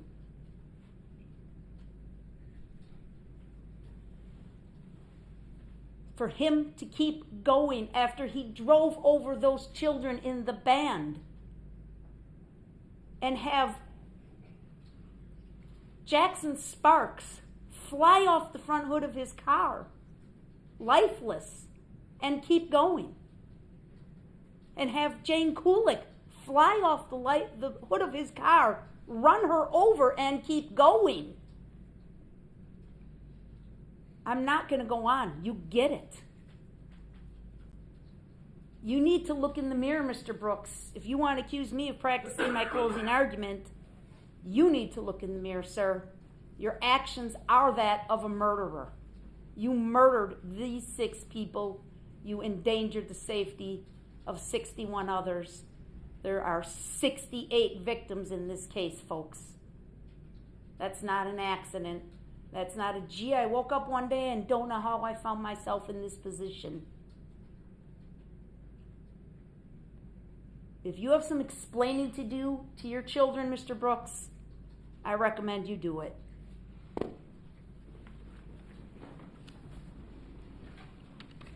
Objection. Now, members of the jury, the duties of the parties and the court have been performed. The case has been argued by the parties. The court has instructed you regarding the rules of law which should govern you in your deliberations. The time has now come when the great burden of reaching a just, fair, and conscientious decision of this case is to be thrown wholly upon you, the jurors, selected for this important duty. You will not be swayed by sympathy, prejudice, or passion. You will be very careful and deliberate in weighing the evidence. I charge you to keep your duty steadfastly in mind and as upright citizens to render a just and true verdict. You are to decide only whether the defendant is guilty or not guilty of the offenses charged. Any consequences of your verdict are matters for the court alone to decide and must not affect your deliberations. The following 76 forms of verdict will be submitted to you concerning the charges against the defendant, Darrell E. Brooks. Count 1. One reading, we the jury find the defendant, Darrell E. Brooks, not guilty of first-degree intentional homicide as charged in count 1 of the information. Another reading, we the jury find the defendant, Darrell E. Brooks, guilty of first-degree intentional homicide as charged in count 1 of the information. If you find the defendant guilty of first-degree intentional homicide, answer the following question, yes or no. Did the defendant commit first-degree intentional homicide while using a dangerous weapon? Count 2. One reading, we the jury find the defendant, Darrell E. Brooks, not guilty of first-degree intentional homicide as charged in count 2 of the information. Another reading, we the jury find the defendant, Darrell E. Brooks, guilty of first-degree intentional homicide as charged in count 2 of the information. If you find the defendant guilty of first-degree intentional homicide, answer the following question, yes or no. Did the defendant commit first-degree intentional homicide while using a dangerous weapon? Count 3. One reading, we the jury find the defendant, Darrell E. Brooks, not guilty of first-degree intentional homicide as charged in count 3 of the information. Another reading, we the jury find the defendant, Darrell E. Brooks, guilty of first-degree intentional homicide as charged in count 3 of the information. If you find the defendant guilty of first-degree intentional homicide, answer the following question, yes or no. Did the defendant commit first-degree intentional homicide while using a dangerous weapon? Count 4. Excuse me. Count 4. Count 4. One reading, we the jury find the defendant, Darrell E. Brooks, not guilty of first-degree intentional homicide as charged in count 4 of the information. Another reading, we the jury find the defendant, Darrell E. Brooks, guilty of first-degree intentional homicide as charged in count 4 of the information. If you find the defendant guilty of first-degree intentional homicide, answer the following question, yes or no. Did the defendant commit first-degree intentional homicide while using a dangerous weapon? Count 5. One reading, we the jury find the defendant, Darrell E. Brooks, not guilty of first-degree intentional homicide as charged in count 5 of the information. Another reading, we the jury find the defendant, Darrell E. Brooks, guilty of first-degree intentional homicide as charged in count 5 of the information. If you find the defendant guilty of first-degree intentional homicide, answer the following question, yes or no. Did the defendant commit first-degree intentional homicide while using a dangerous weapon? Count 6. One reading, we the jury find the defendant, Darrell E. Brooks, not guilty of first-degree intentional homicide as charged in count 6 of the information. Another reading, we the jury find the defendant, Darrell E. Brooks, guilty of first-degree intentional homicide as charged in count 6 of the information. If you find the defendant guilty of first-degree intentional homicide, answer the following question, yes or no. Did the defendant commit first-degree intentional homicide while using a dangerous weapon? Count 7. One reading, we the jury find the defendant, Darrell E. Brooks, not guilty of first-degree recklessly endangering safety as charged in count 7 of the information. Another reading, we the jury find the defendant, Darrell E. Brooks, guilty of first-degree recklessly endangering safety as charged in count 7 of the information. If you find the defendant guilty of first-degree recklessly endangering safety, answer the following question, yes or no. Did the defendant commit first-degree recklessly endangering safety while using a dangerous weapon? Count 8. One reading, we the jury find the defendant, Darrell E. Brooks, not guilty of first-degree recklessly endangering safety as charged in count 8 of the information. Another reading, we the jury find the defendant, Darrell E. Brooks, guilty of first-degree recklessly endangering safety as charged in count 8 of the information. If you find the defendant guilty of first-degree recklessly endangering safety, answer the following question, yes or no. Did the defendant commit first-degree recklessly endangering safety while using a dangerous weapon? Count 9. One reading, we the jury find the defendant, Darrell E. Brooks, not guilty of first-degree recklessly endangering safety as charged in count 9 of the information. Another reading, we the jury find the defendant, Darrell E. Brooks, guilty of first-degree recklessly endangering safety as charged in count 9 of the information. If you find the defendant guilty of first-degree recklessly endangering safety, answer the following question, yes or no. Did the defendant commit first-degree recklessly endangering safety while using a dangerous weapon? Count 10. One reading, we the jury find the defendant, Darrell E. Brooks, not guilty of first-degree recklessly endangering safety as charged in count 10 of the information. Another reading, we the jury find the defendant, Darrell E. Brooks, guilty of first-degree recklessly endangering safety as charged in count 10 of the information.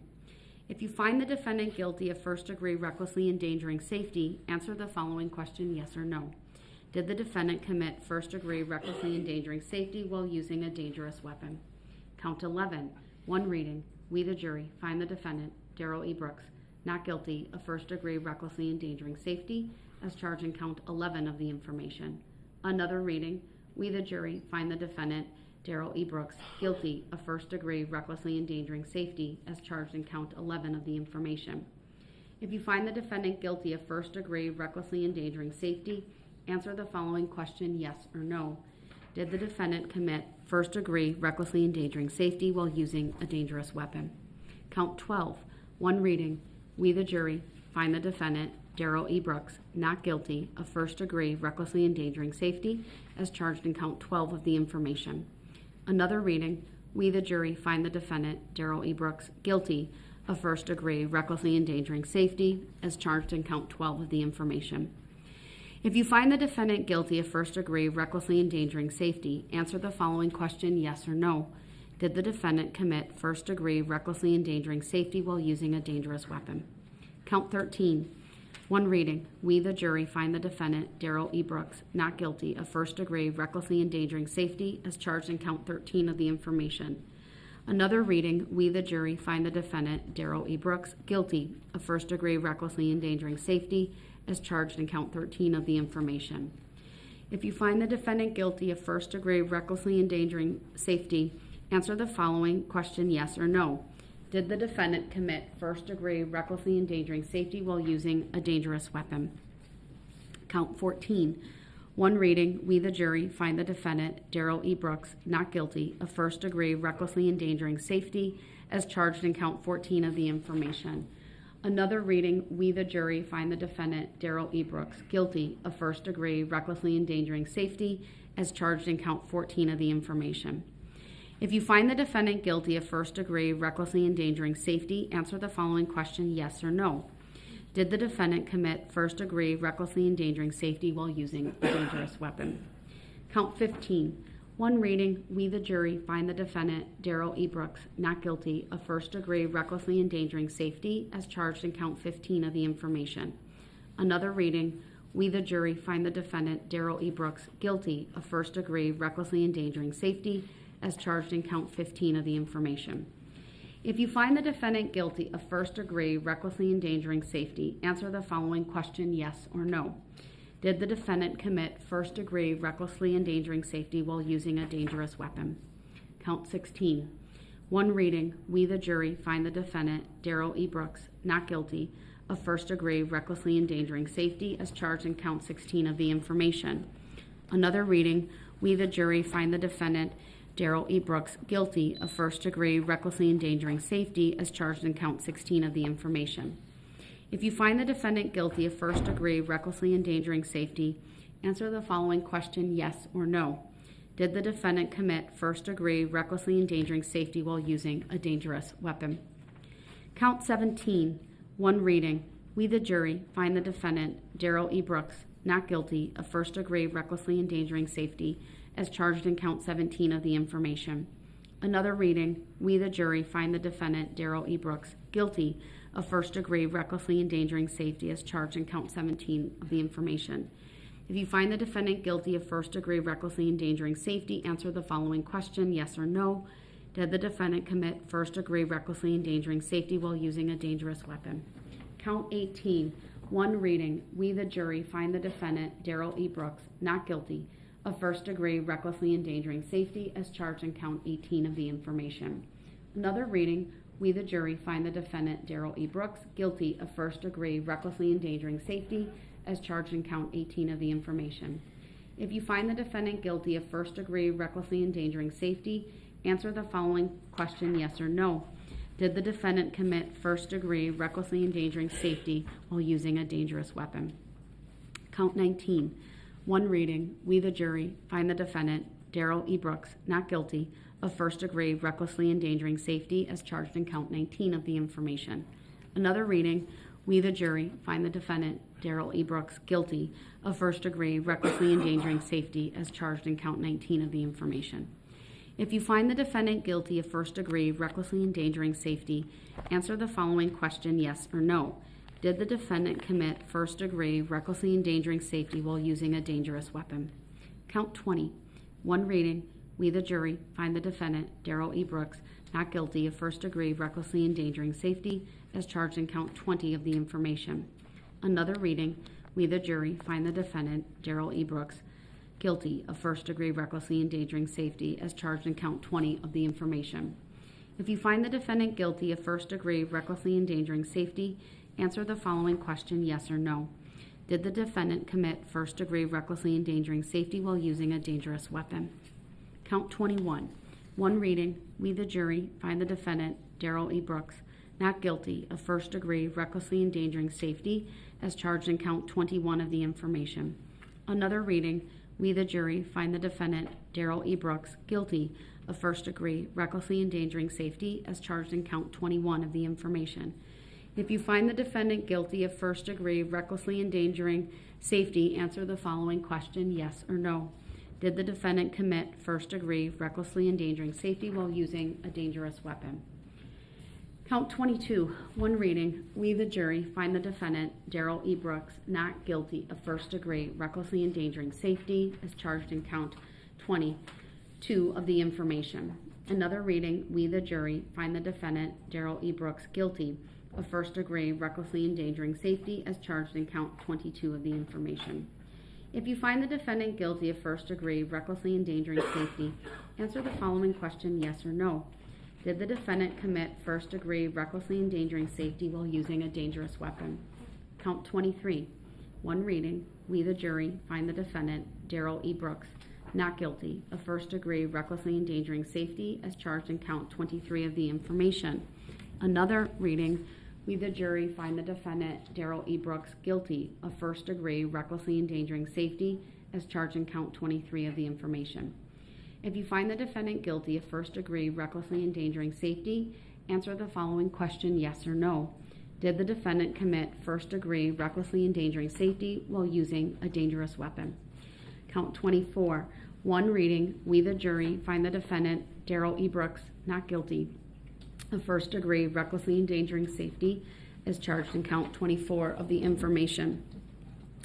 Another reading. We, the jury, find the defendant, Darrell E. Brooks, guilty of first-degree recklessly endangering safety as charged in count 24 of the information. If you find the defendant guilty of first-degree recklessly endangering safety, answer the following question, yes or no. Did the defendant commit first-degree recklessly endangering safety while using a dangerous weapon?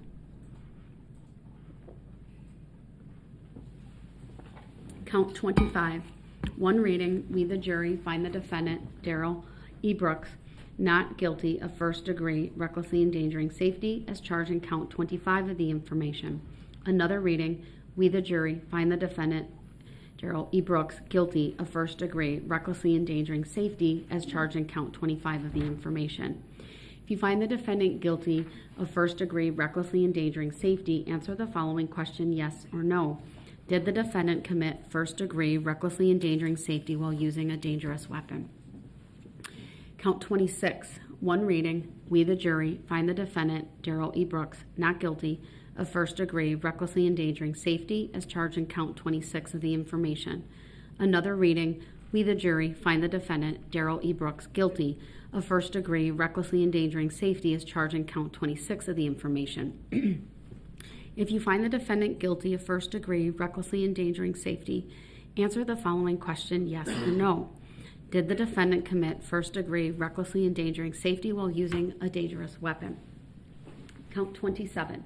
One reading, we the jury find the defendant, Darrell E. Brooks, not guilty of first-degree recklessly endangering safety as charged in count 27 of the information. Another reading, we the jury find the defendant, Darrell E. Brooks, guilty of first-degree recklessly endangering safety as charged in count 27 of the information.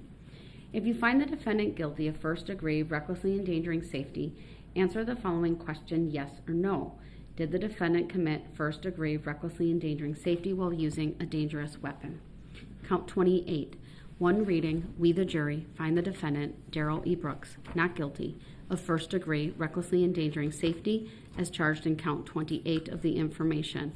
Another reading, we the jury find the defendant, Darrell E. Brooks, guilty of first-degree recklessly endangering safety as charged in count 28 of the information. If you find the defendant guilty of first-degree recklessly endangering safety, answer the following question, yes or no. Did the defendant commit first-degree recklessly endangering safety while using a dangerous weapon? Count 29, one reading, we the jury find the defendant, Darrell E. Brooks, not guilty of first-degree recklessly endangering safety as charged in count 29 of the information. Another reading, we the jury find the defendant, Darrell E. Brooks, guilty of first-degree recklessly endangering safety as charged in count 29 of the information. If you find the defendant guilty of first-degree recklessly endangering safety, answer the following question, yes or no. Did the defendant commit first-degree recklessly endangering safety while using a dangerous weapon? Count 30. One reading, we the jury find the defendant, Darrell E. Brooks, not guilty of first-degree recklessly endangering safety as charged in count 30 of the information. Another reading, we the jury find the defendant, Darrell E. Brooks, guilty of first-degree recklessly endangering safety as charged in count 30 of the information. If you find the defendant guilty of first-degree recklessly endangering safety, answer the following question, yes or no. Did the defendant commit first-degree recklessly endangering safety while using a dangerous weapon? Count 31. One reading, we the jury find the defendant, Darrell E. Brooks, not guilty of first-degree recklessly endangering safety as charged in count 31 of the information. Another reading, we the jury find the defendant, Darrell E. Brooks, guilty of first-degree recklessly endangering safety as charged in count 31 of the information. If you find the defendant guilty of first-degree recklessly endangering safety, answer the following question, yes or no. Did the defendant commit first-degree recklessly endangering safety while using a dangerous weapon? Count 32. One reading, we the jury find the defendant, Darrell E. Brooks, not guilty of first-degree recklessly endangering safety as charged in count 33 of the information. That should be 32.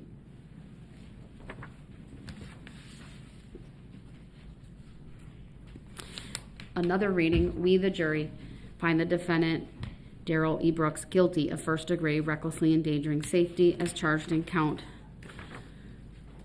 32 of the information. If you find the defendant guilty of first-degree recklessly endangering safety, answer the following question, yes or no. Did the defendant commit first-degree recklessly endangering safety while using a dangerous weapon?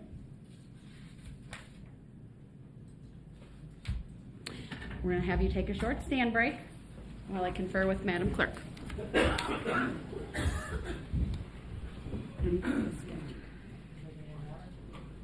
This is 32. So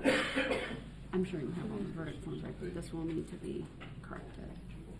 So I need a 33. Okay, well, you could read one twice and then I'll make another one. Yeah. Starts with page 88.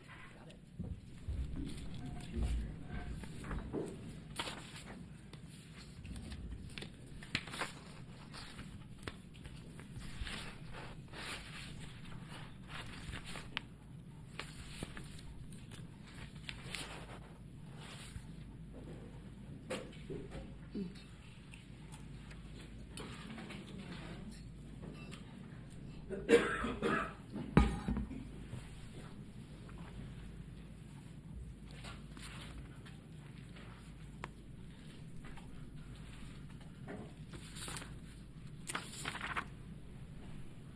When you're ready, have a seat.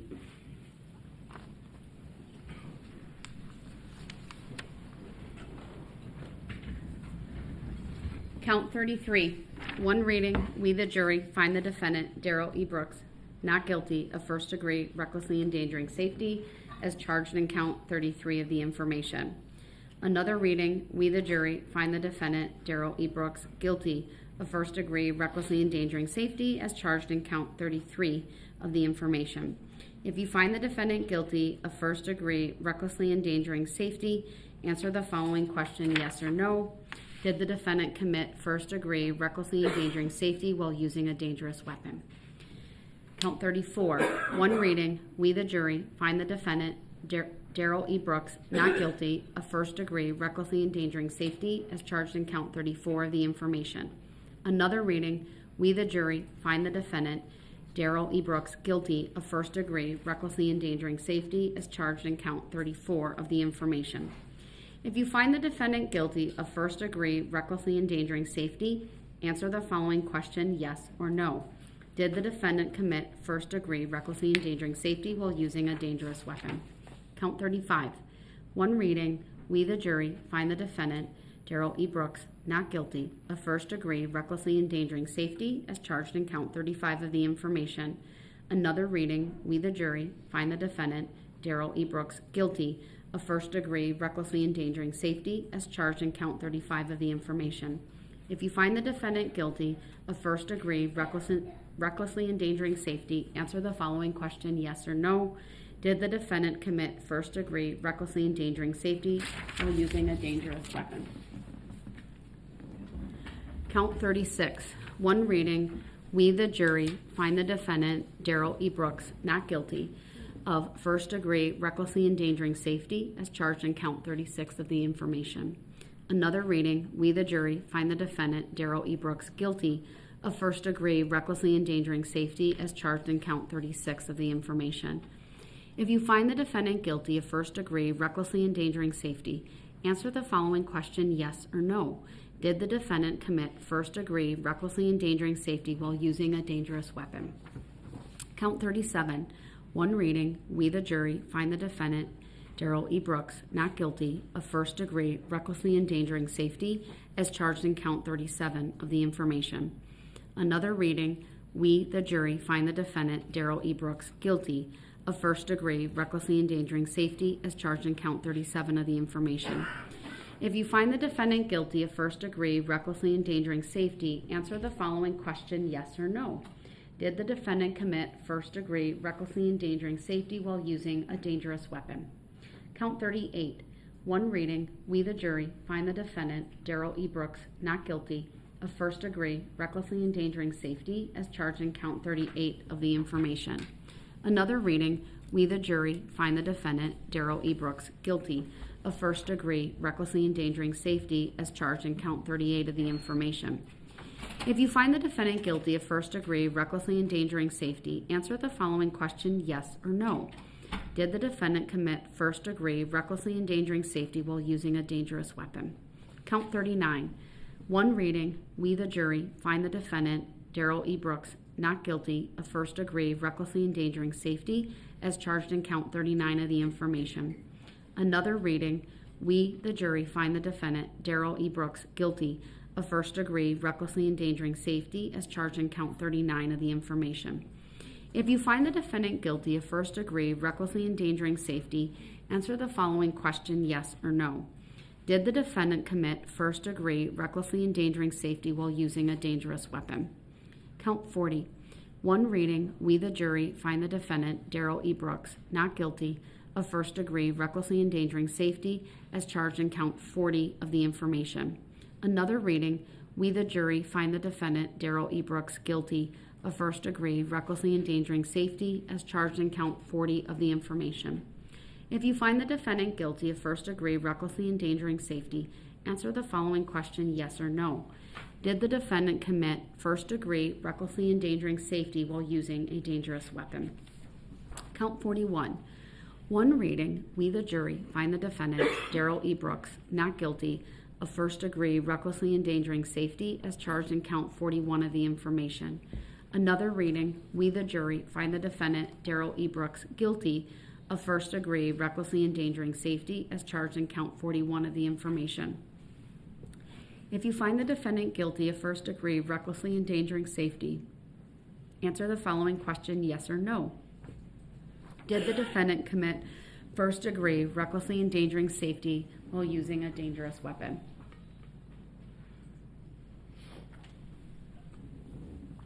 Count 42. One reading, we the jury find the defendant, Darrell E. Brooks, not guilty of first degree recklessly endangering safety as charged in count 42 of the information. Another reading, we the jury find the defendant, Darrell E. Brooks, guilty of first degree recklessly endangering safety as charged in count 42 of the information. If you find the defendant guilty of first degree recklessly endangering safety, answer the following question, yes or no. Did the defendant commit first degree recklessly endangering safety while using a dangerous weapon? Count 43.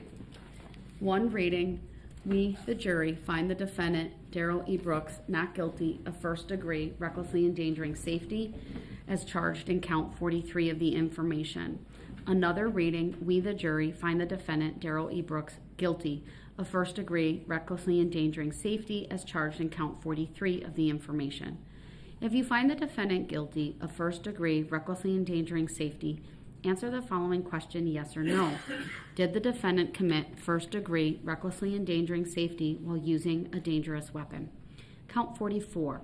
One reading, we the jury find the defendant, Darrell E. Brooks, not guilty of first degree recklessly endangering safety as charged in count 41 of the information.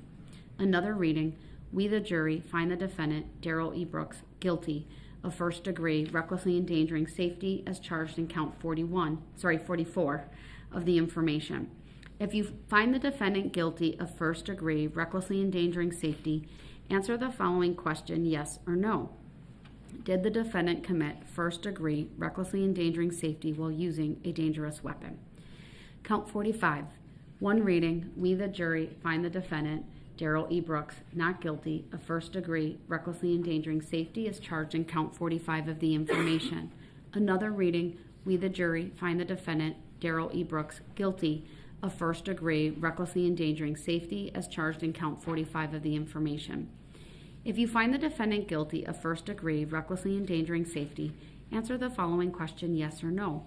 Did the defendant commit first degree recklessly endangering safety while using a dangerous weapon? Count 46. One reading, we the jury find the defendant, Darrell E. Brooks, not guilty of first degree recklessly endangering safety as charged in count 46 of the information. Another reading, we the jury find the defendant, Darrell E. Brooks, guilty of first degree recklessly endangering safety as charged in count 46 of the information. If you find the defendant guilty of first degree recklessly endangering safety, answer the following question, yes or no. Did the defendant commit first degree recklessly endangering safety while using a dangerous weapon? Count 47. One reading, we the jury find the defendant, Darrell E. Brooks, not guilty of first degree recklessly endangering safety as charged in count 47 of the information. Another reading, we the jury find the defendant, Darrell E. Brooks, guilty of first degree recklessly endangering safety as charged in count 47 of the information. If you find the defendant guilty of first degree recklessly endangering safety, answer the following question, yes or no. Did the defendant commit first degree recklessly endangering safety while using a dangerous weapon? Count 48. One reading, we the jury find the defendant, Darrell E. Brooks, not guilty, of first-degree recklessly endangering safety as charged in count 48 of the information. Another reading, we, the jury, find the defendant, Darrell E. Brooks, guilty of first-degree recklessly endangering safety as charged in count 48 of the information. If you find the defendant guilty of first-degree recklessly endangering safety, answer the following question, yes or no. Did the defendant commit first-degree recklessly endangering safety while using a dangerous weapon? Count 49. One reading, we, the jury, find the defendant, Darrell E. Brooks, not guilty of first-degree recklessly endangering safety as charged in count 49 of the information.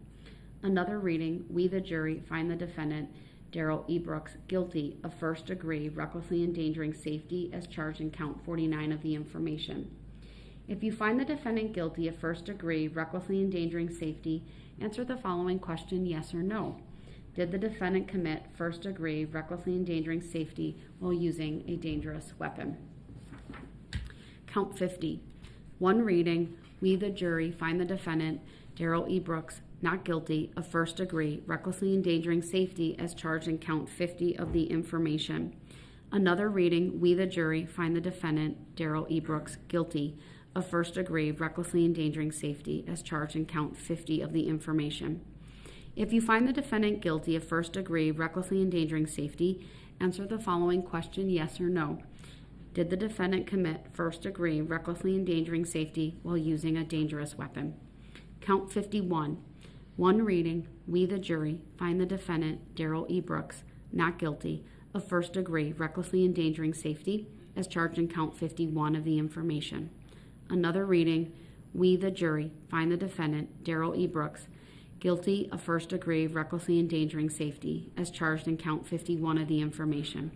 If you find the defendant guilty of first-degree recklessly endangering safety, answer the following question, yes or no. Did the defendant commit first-degree recklessly endangering safety while using a dangerous weapon? Count 52. One reading, we, the jury, find the defendant, Darrell E. Brooks, not guilty of first-degree recklessly endangering safety as charged in count 52 of the information. Another reading, we, the jury, find the defendant, Darrell E. Brooks, guilty of first-degree recklessly endangering safety as charged in count 52 of the information. If you find the defendant guilty of first-degree recklessly endangering safety, answer the following question, yes or no. Did the defendant commit first-degree recklessly endangering safety while using a dangerous weapon? Count 53. One reading, we, the jury, find the defendant, Darrell E. Brooks, not guilty of first-degree recklessly endangering safety as charged in count 53 of the information.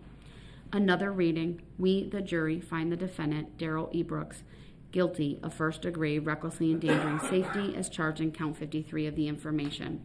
If you find the defendant guilty of first-degree recklessly endangering safety, answer the following question, yes or no. Did the defendant commit first-degree recklessly endangering safety while using a dangerous weapon? Count 54. One reading, we, the jury, find the defendant, Darrell E. Brooks, not guilty of first-degree recklessly endangering safety as charged in count 54 of the information. Another reading, we, the jury, find the defendant, Darrell E. Brooks, guilty of first-degree recklessly endangering safety as charged in count 54 of the information. If you find the defendant guilty of first-degree recklessly endangering safety, answer the following question, yes or no. Did the defendant commit first-degree recklessly endangering safety while using a dangerous weapon? Count 55. One reading, we, the jury, find the defendant, Darrell E. Brooks, not guilty of first-degree recklessly endangering safety as charged in count 55 of the information. Another reading, we, the jury, find the defendant, Darrell E. Brooks, guilty of first-degree recklessly endangering safety as charged in count 55 of the information. Another reading, we, the jury, find the defendant, Darrell E. Brooks, guilty of first-degree recklessly endangering safety as charged in count 55 of the information. If you find the defendant guilty of first-degree recklessly endangering safety, answer the following question, yes or no. Did the defendant commit first-degree recklessly endangering safety while using a dangerous weapon? I think I'll give my jurors one more stand break before I conclude. So please stand, and anyone else in the courtroom, please.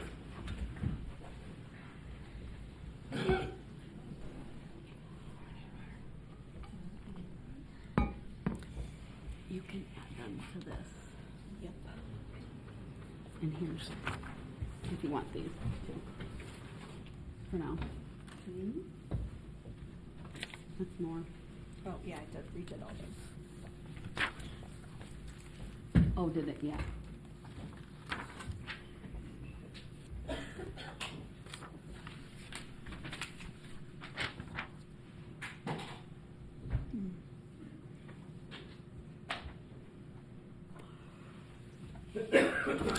All right, thank you. Have a seat.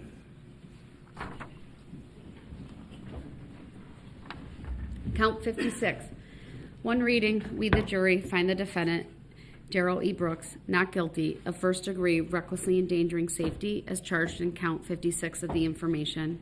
Another reading, we the jury find the defendant, Darrell E. Brooks, guilty of first degree recklessly endangering safety as charged in count 56 of the information.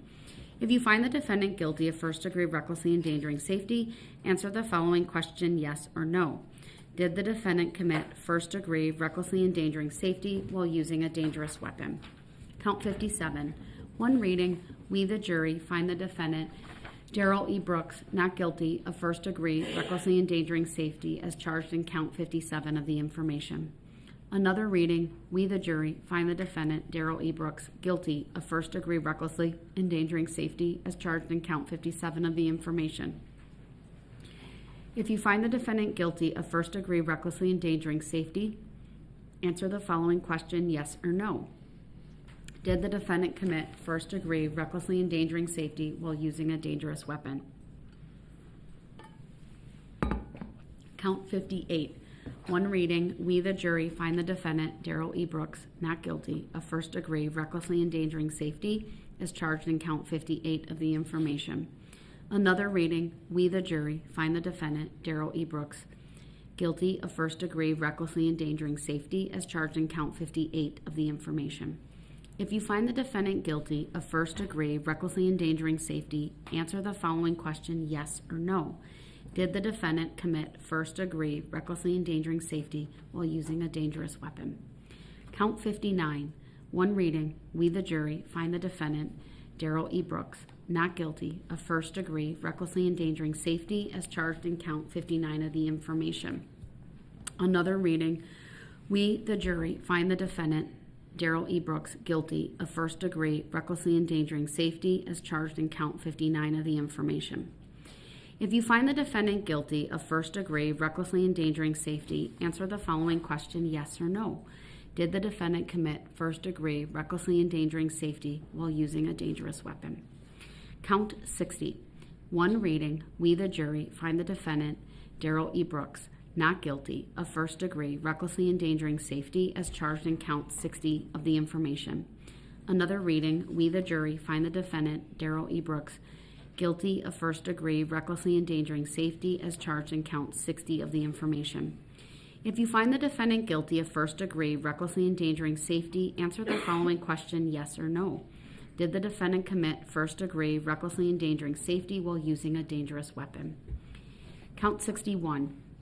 One reading, we the jury find the defendant, Darrell E. Brooks, not guilty of first degree recklessly endangering safety as charged in count 61 of the information. Another reading, we the jury find the defendant, Darrell E. Brooks, guilty of first degree recklessly endangering safety as charged in count 61 of the information. If you find the defendant guilty of first degree recklessly endangering safety, answer the following question, yes or no. Did the defendant commit first degree recklessly endangering safety while using a dangerous weapon? Count 62. One reading, we the jury find the defendant, Darrell E. Brooks, not guilty of first degree recklessly endangering safety as charged in count 62 of the information. Another reading, we the jury find the defendant, Darrell E. Brooks, guilty of first degree recklessly endangering safety as charged in count 62 of the information. If you find the defendant guilty of first degree recklessly endangering safety, answer the following question, yes or no. Did the defendant commit first degree recklessly endangering safety while using a dangerous weapon? Count 63. One reading, we the jury find the defendant, Darrell E. Brooks, not guilty of first degree recklessly endangering safety as charged in count 63 of the information. Another reading, we the jury find the defendant, Darrell E. Brooks, guilty of first-degree recklessly endangering safety as charged in count 63 of the information. If you find the defendant guilty of first-degree recklessly endangering safety, answer the following question, yes or no. Did the defendant commit first-degree recklessly endangering safety while using a dangerous weapon? Count 64. One reading, we the jury find the defendant, Darrell E. Brooks, not guilty of first-degree recklessly endangering safety as charged in count 64 of the information. Another reading, we the jury find the defendant, Darrell E. Brooks, guilty of first-degree recklessly endangering safety as charged in count 64 of the information. If you find the defendant guilty of first-degree recklessly endangering safety, answer the following question, yes or no. Did the defendant commit first-degree recklessly endangering safety while using a dangerous weapon? Count 65. One reading, we the jury find the defendant, Darrell E. Brooks, not guilty of first-degree recklessly endangering safety as charged in count 65 of the information. Another reading, we the jury find the defendant, Darrell E. Brooks, guilty of first-degree recklessly endangering safety as charged in count 65 of the information. If you find the defendant guilty of first-degree recklessly endangering safety, answer the following question, yes or no. Did the defendant commit first-degree recklessly endangering safety while using a dangerous weapon? Count 66. One reading, we the jury find the defendant, Darrell E. Brooks, not guilty of first-degree recklessly endangering safety as charged in count 66 of the information.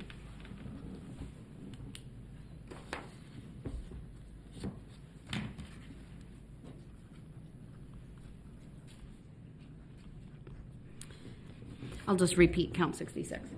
One reading, we the jury find the defendant, Darrell E. Brooks, not guilty of first-degree recklessly endangering safety as charged in count 66 of the information. Another reading, we the jury find the defendant, Darrell E. Brooks, guilty of first-degree recklessly endangering safety as charged in count 66 of the information. If you find the defendant guilty of first-degree recklessly endangering safety, answer the following question, yes or no. Did the defendant commit first-degree recklessly endangering safety while using a dangerous weapon? Count 67. One reading, we the jury find the defendant, Darrell E. Brooks, not guilty of first-degree recklessly endangering safety as charged in count 67 of the information. Another reading, we the jury find the defendant, Darrell E. Brooks, guilty of first-degree recklessly endangering safety as charged in count 67 of the information. If you find the defendant guilty of first-degree recklessly endangering safety, answer the following question, yes or no. Did the defendant commit first-degree recklessly endangering safety while using a dangerous weapon? Count 68. One reading, we the jury find the defendant, Darrell E. Brooks, not guilty of hit and run as charged in count 68 of the information. Another reading, we the jury find the defendant, Darrell E. Brooks, guilty of hit and run as charged in count 68 of the information. If you find the defendant guilty of hit and run, answer the following question, yes or no. Did the accident cause death to Virginia Sorensen? Count 69. One reading, we the jury find the defendant, Darrell E. Brooks, not guilty of hit and run as charged in count 69 of the information. Another reading, we the jury find the defendant, Darrell E. Brooks, guilty of hit and run as charged in count 69 of the information. If you find the defendant guilty of hit and run, answer the following question, yes or no. Did the accident cause death to Leanna Owen? Count 70. One reading, we the jury find the defendant, Darrell E. Brooks, not guilty of hit and run as charged in count 70 of the information. Another reading, we the jury find the defendant, Darrell E. Brooks, guilty of hit and run as charged in count 70 of the information. If you find the defendant guilty of hit and run, answer the following question, yes or no. Did the accident cause death to Tamara Durand? Count 71. One reading, we the jury find the defendant, Darrell E. Brooks, not guilty of hit and run as charged in count 71 of the information. Another reading, we the jury find the defendant, Darrell E. Brooks, guilty of hit and run as charged in count 71 of the information. If you find the defendant guilty of hit and run, answer the following question, yes or no. Did the accident cause death to Jane Kulik? Count 72. One reading, we the jury find the defendant, Darrell E. Brooks, not guilty of hit and run as charged in count 72 of the information. Another reading, we the jury find the defendant, Darrell E. Brooks, guilty of hit and run as charged in count 72 of the information. If you find the defendant guilty of hit and run, answer the following question, yes or no. Did the accident cause death to Wilhelm Hospital? Count 73. One reading, we, the jury, find the defendant, Darrell E. Brooks, not guilty of hit and run as charged in count 73 of the information. Another reading, we, the jury, find the defendant, Darrell E. Brooks, guilty of hit and run as charged in count 73 of the information. If you find the defendant guilty of hit and run, answer the following question, yes or no. Did the accident cause death to Jackson Sparks? Count 74. One reading, we the jury find the defendant, Darrell E. Brooks, not guilty of bail jumping as charged in count 74 of the information. Another reading, we the jury find the defendant, Darrell E. Brooks, guilty of bail jumping as charged in count 74 of the information. Count 75. One reading, we the jury find the defendant, Darrell E. Brooks, not guilty of bail jumping as charged in count 75 of the information. Another reading, we the jury find the defendant, Darrell E. Brooks, guilty of bail jumping as charged in count 75 of the information. Count 76. One reading, we the jury find the defendant, Darrell E. Brooks, not guilty of battery as charged in count 76 of the information. Another reading, we the jury find the defendant, Darrell E. Brooks, guilty of battery as charged in count 76 of the information. It is for you to determine whether the defendant is guilty or not guilty of each of the offenses charged. You must make a finding as to each count of the information. Each count charges a separate crime, and you must consider each one separately. Your verdict for the crime charged in one count must not affect your verdict on any other count. This is a criminal, not a civil case. Therefore, before the jury may return a verdict which may legally be received, the verdict must be reached unanimously. In a criminal case, all 12 jurors must agree in order to arrive at a verdict. When you retire to the jury room, select one of your members to preside over your deliberations. The presiding juror's vote is entitled to no greater weight than the vote of any other juror. If you need to communicate with the court while you are deliberating, send a note through the bailiff signed by the presiding juror. To have a complete record of this trial, it is important that you communicate with the court only by a written note. If you have questions, the court will talk with the parties before answering, so it may take some time. You should continue your deliberations while you wait for an answer. The court will answer any questions in writing or orally here in open court. When you have agreed upon your verdict, have it signed and dated by the person you have selected to preside. After you have reached a verdict, the presiding juror will notify the bailiff that a verdict has been reached. Everyone will return to the courtroom. The verdicts will be read into the record in open court.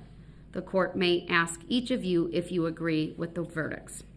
Before I swear the officers, we will determine the alternates, and then I will have all of the civilian bailiffs and deputy bailiffs that will be in charge of the jury during their deliberations and sequestration.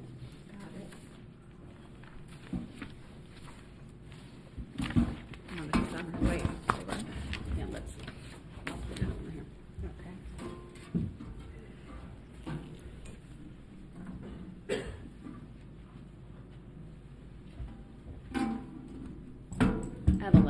here. The percentage. There we go. I counted and recounted 15.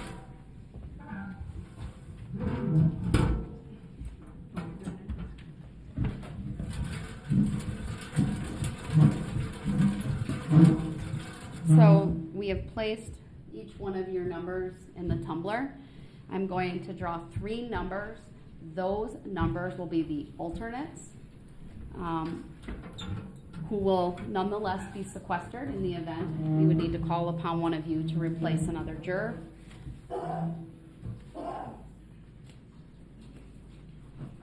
The first number that I am pulling out is 10.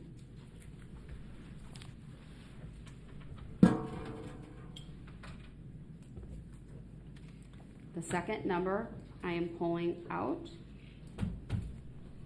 is 30.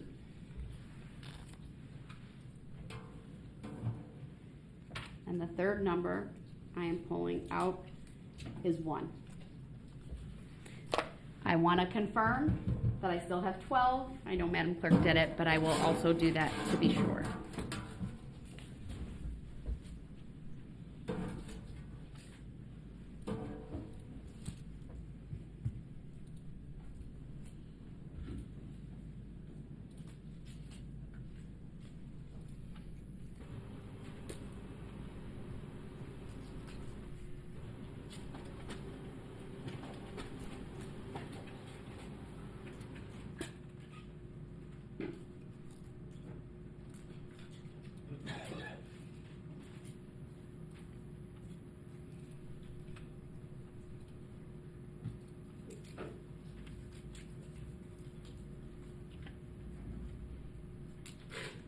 And I just confirmed that the other 12 numbers were in there.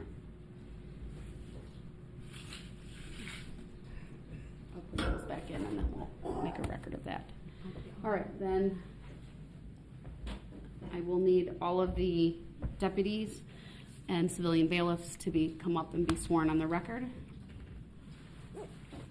for the sequestration, and I'll go ahead and do it. Oh, thank you.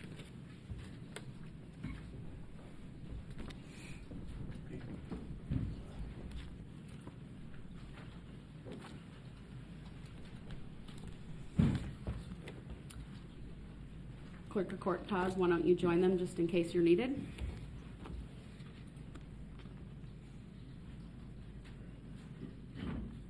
All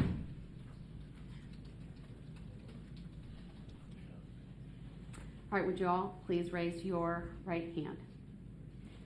Do you swear that you will keep all jurors on this trial together in some private and convenient place, and that you will not allow any person to speak to them or you speak to them yourself, except to ask whether they have agreed on their verdict, and that you will not, before they render their verdict, communicate to any person the state of their deliberations or the verdict they have agreed upon, so help you God?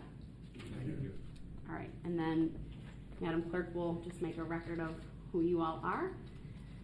It will take us a moment just to have all the finalized paperwork to go back with the jury.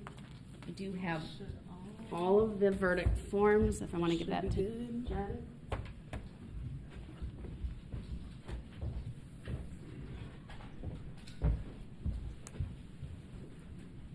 That should have all the new ones in them. If you want it to, it should. It does. All right, and here are the jury instructions as well. For the record, it's 6:24. All rise for the jury as they're excused to begin their deliberations.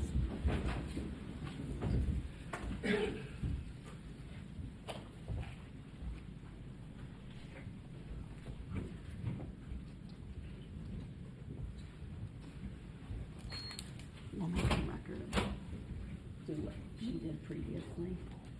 But yeah, I'm gonna need all of them, and then I'll Yeah, tape no, I them know. down and all But that those are business. the- Yeah.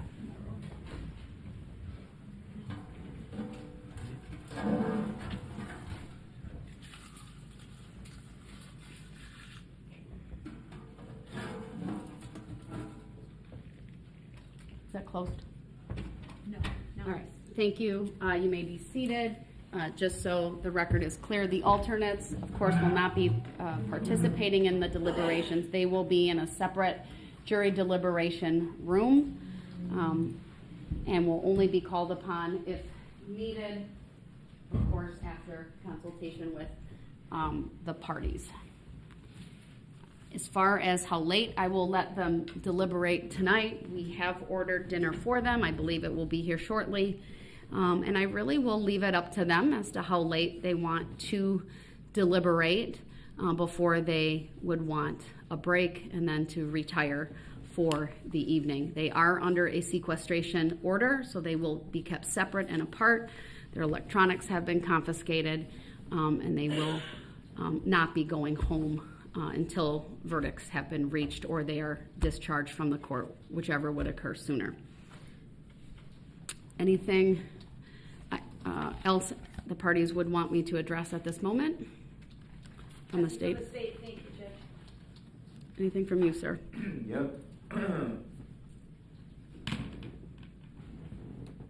So essentially, I would have to stay here while they're delivering. I'm gonna be able to go back to my unit, use the phone, shower. It is shower day for my pod. We only get 2 shower days a week. So here's what could happen though, sir. I don't have a problem with you doing that, but they could have questions. And then you would need to become available so we could address any questions. They may ask for exhibits, things of that nature. So as long as you're willing to come back for those things, I don't have an issue if, I probably should talk to the COs or at least the sheriff and make sure I'm not stepping on their toes since they're in charge of all of that. But it's possible that we get a request for exhibits, some exhibits initially. I wouldn't be surprised if we got that. So let me do this. Let me confer with the sheriff's department. I don't initially see an issue with that, but I want to make sure that they have a protocol in place and that's what they would like to do as well, okay? And one more thing. Go ahead. I was curious. 61 charges for reckless. 61 injured parties did not testify. So how does that work? How essentially how are charges able to be charged if all of the injured parties did not testify?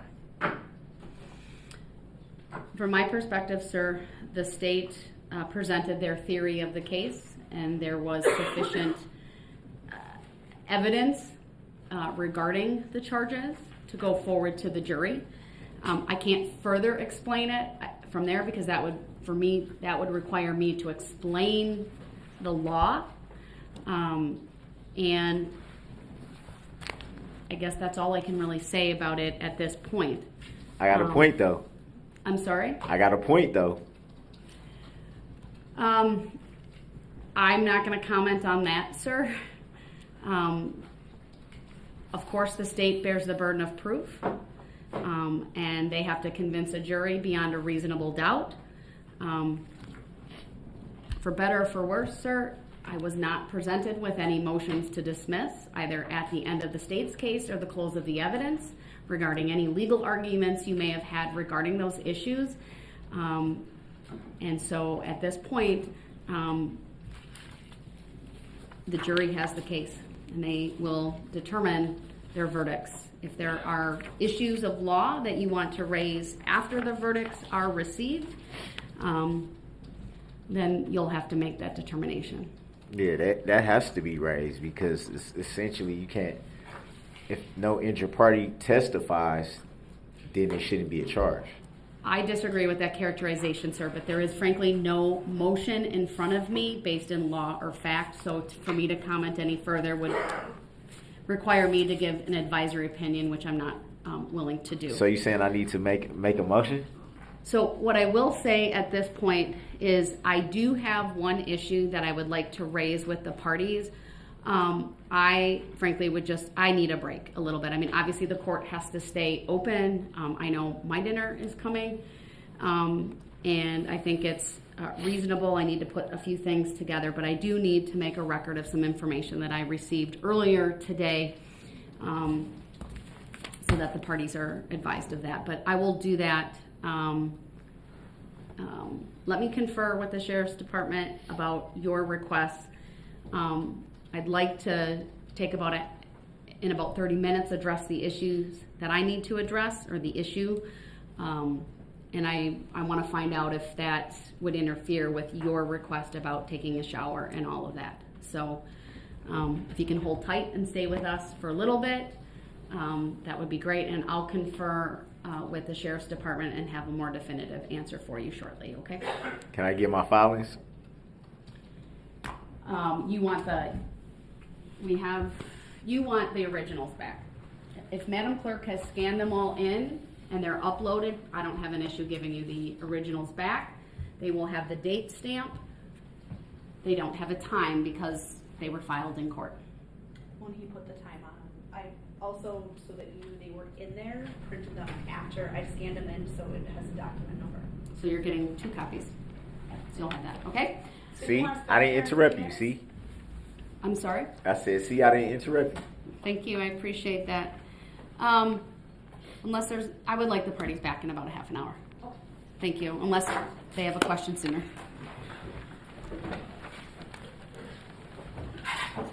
Your Honor, do I have to go in that holding cell or do I get to go?